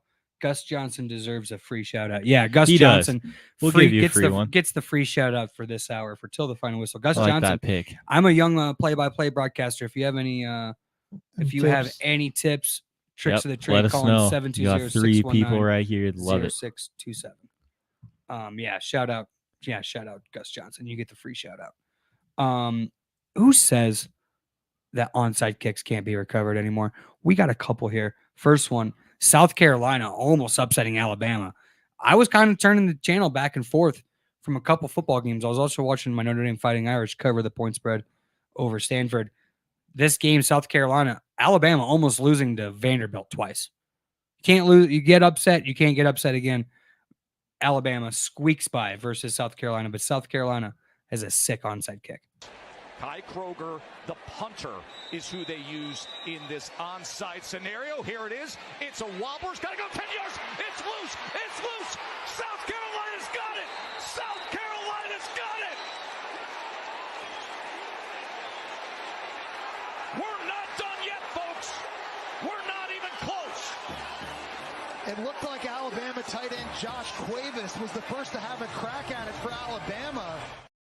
Yeah, I mean, yeah, South Carolina then choked it, but getting that onside kick, 40 seconds left in the fourth quarter with a chance to win it.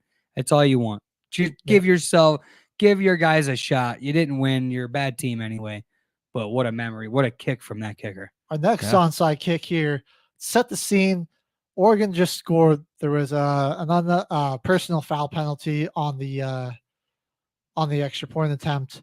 And so they are elected to kick this ball from the 30-yard line or from the 50-yard line through the 50 on there. I'm not sure if this was called an onside kick by Dan Lanning, if the kicker just called an audible and tried to do this himself, or if he just this squib kick got messed up and it was a heads-up play here. But you just got to see how Oregon gets this ball. Go ahead, roll that clip, Jimmy. I think I'm crazy.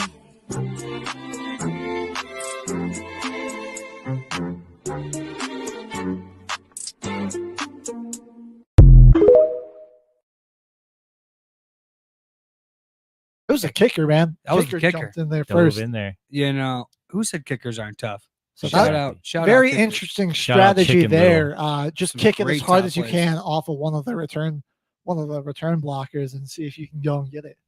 I mean, the way the Oregon players converged on the ball made you think that that was what they were going for. Maybe try to catch OSU off guard. And hey, it worked.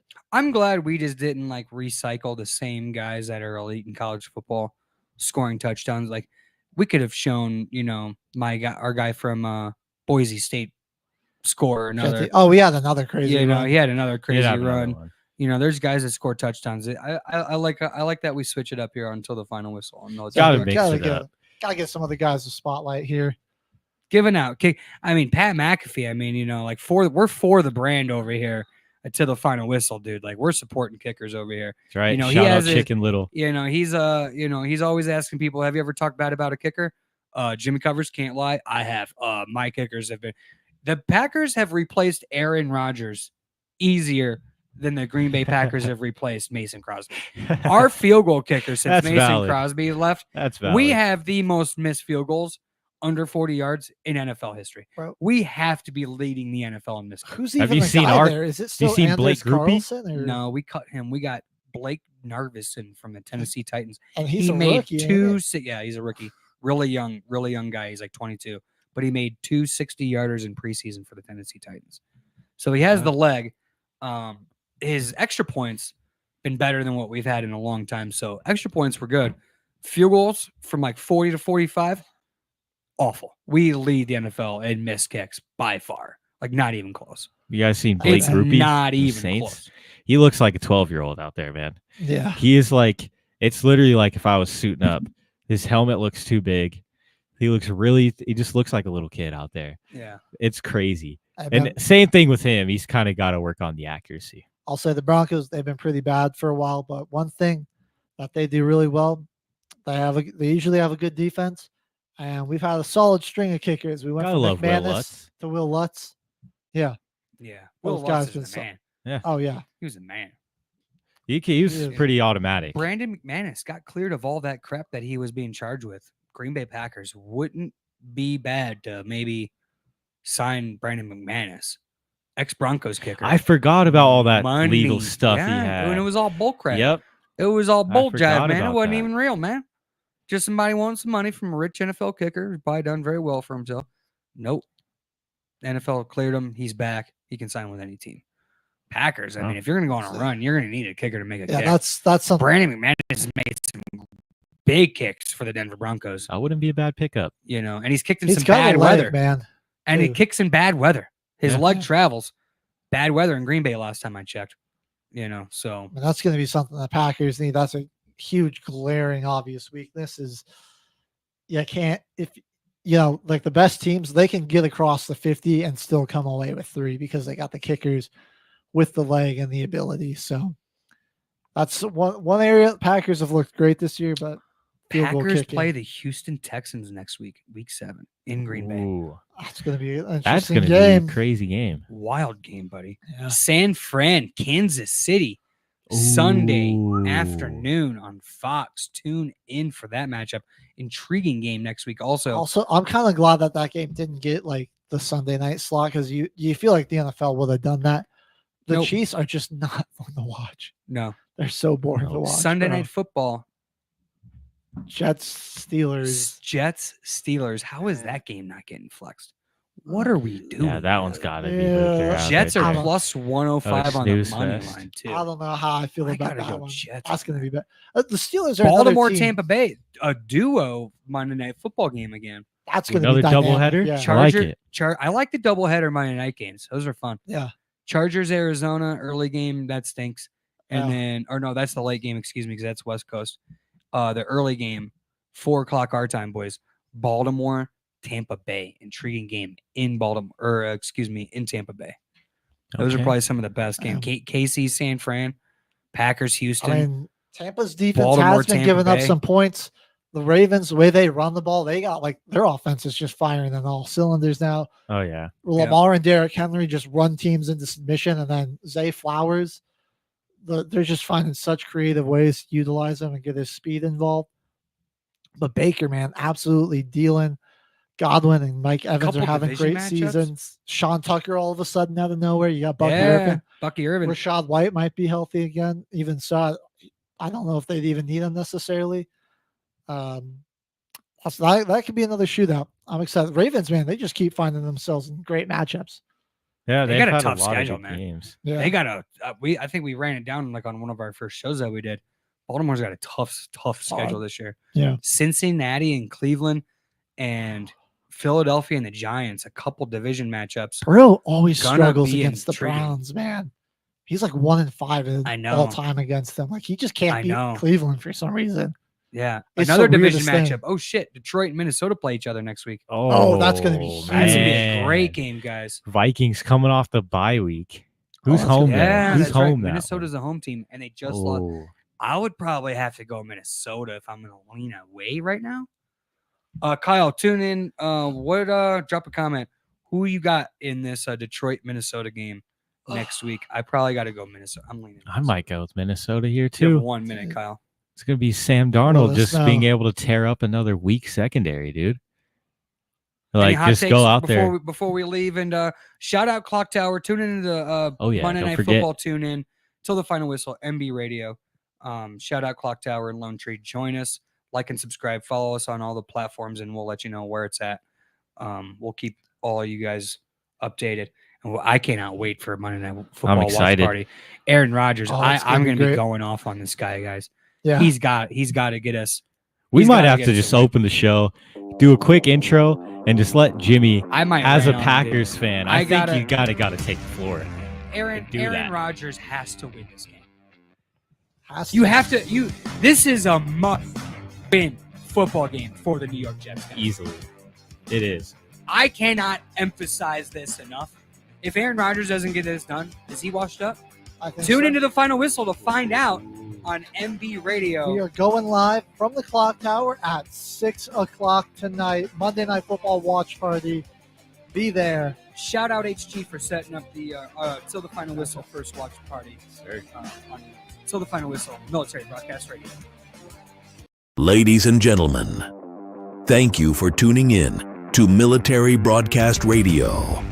As we wrap up today's show, we want to remind you that the podcast of today's episode will be available right after we go off the air. So if you missed any part of the show or want to listen again, be sure to check it out. And remember, we're here to support and honor our veterans. Your stories and experiences matter, and we are committed to giving you a platform to share them. That's right. We're here to give our veterans a voice. So don't forget to catch the podcast and stay connected with us. Giving our veterans a voice.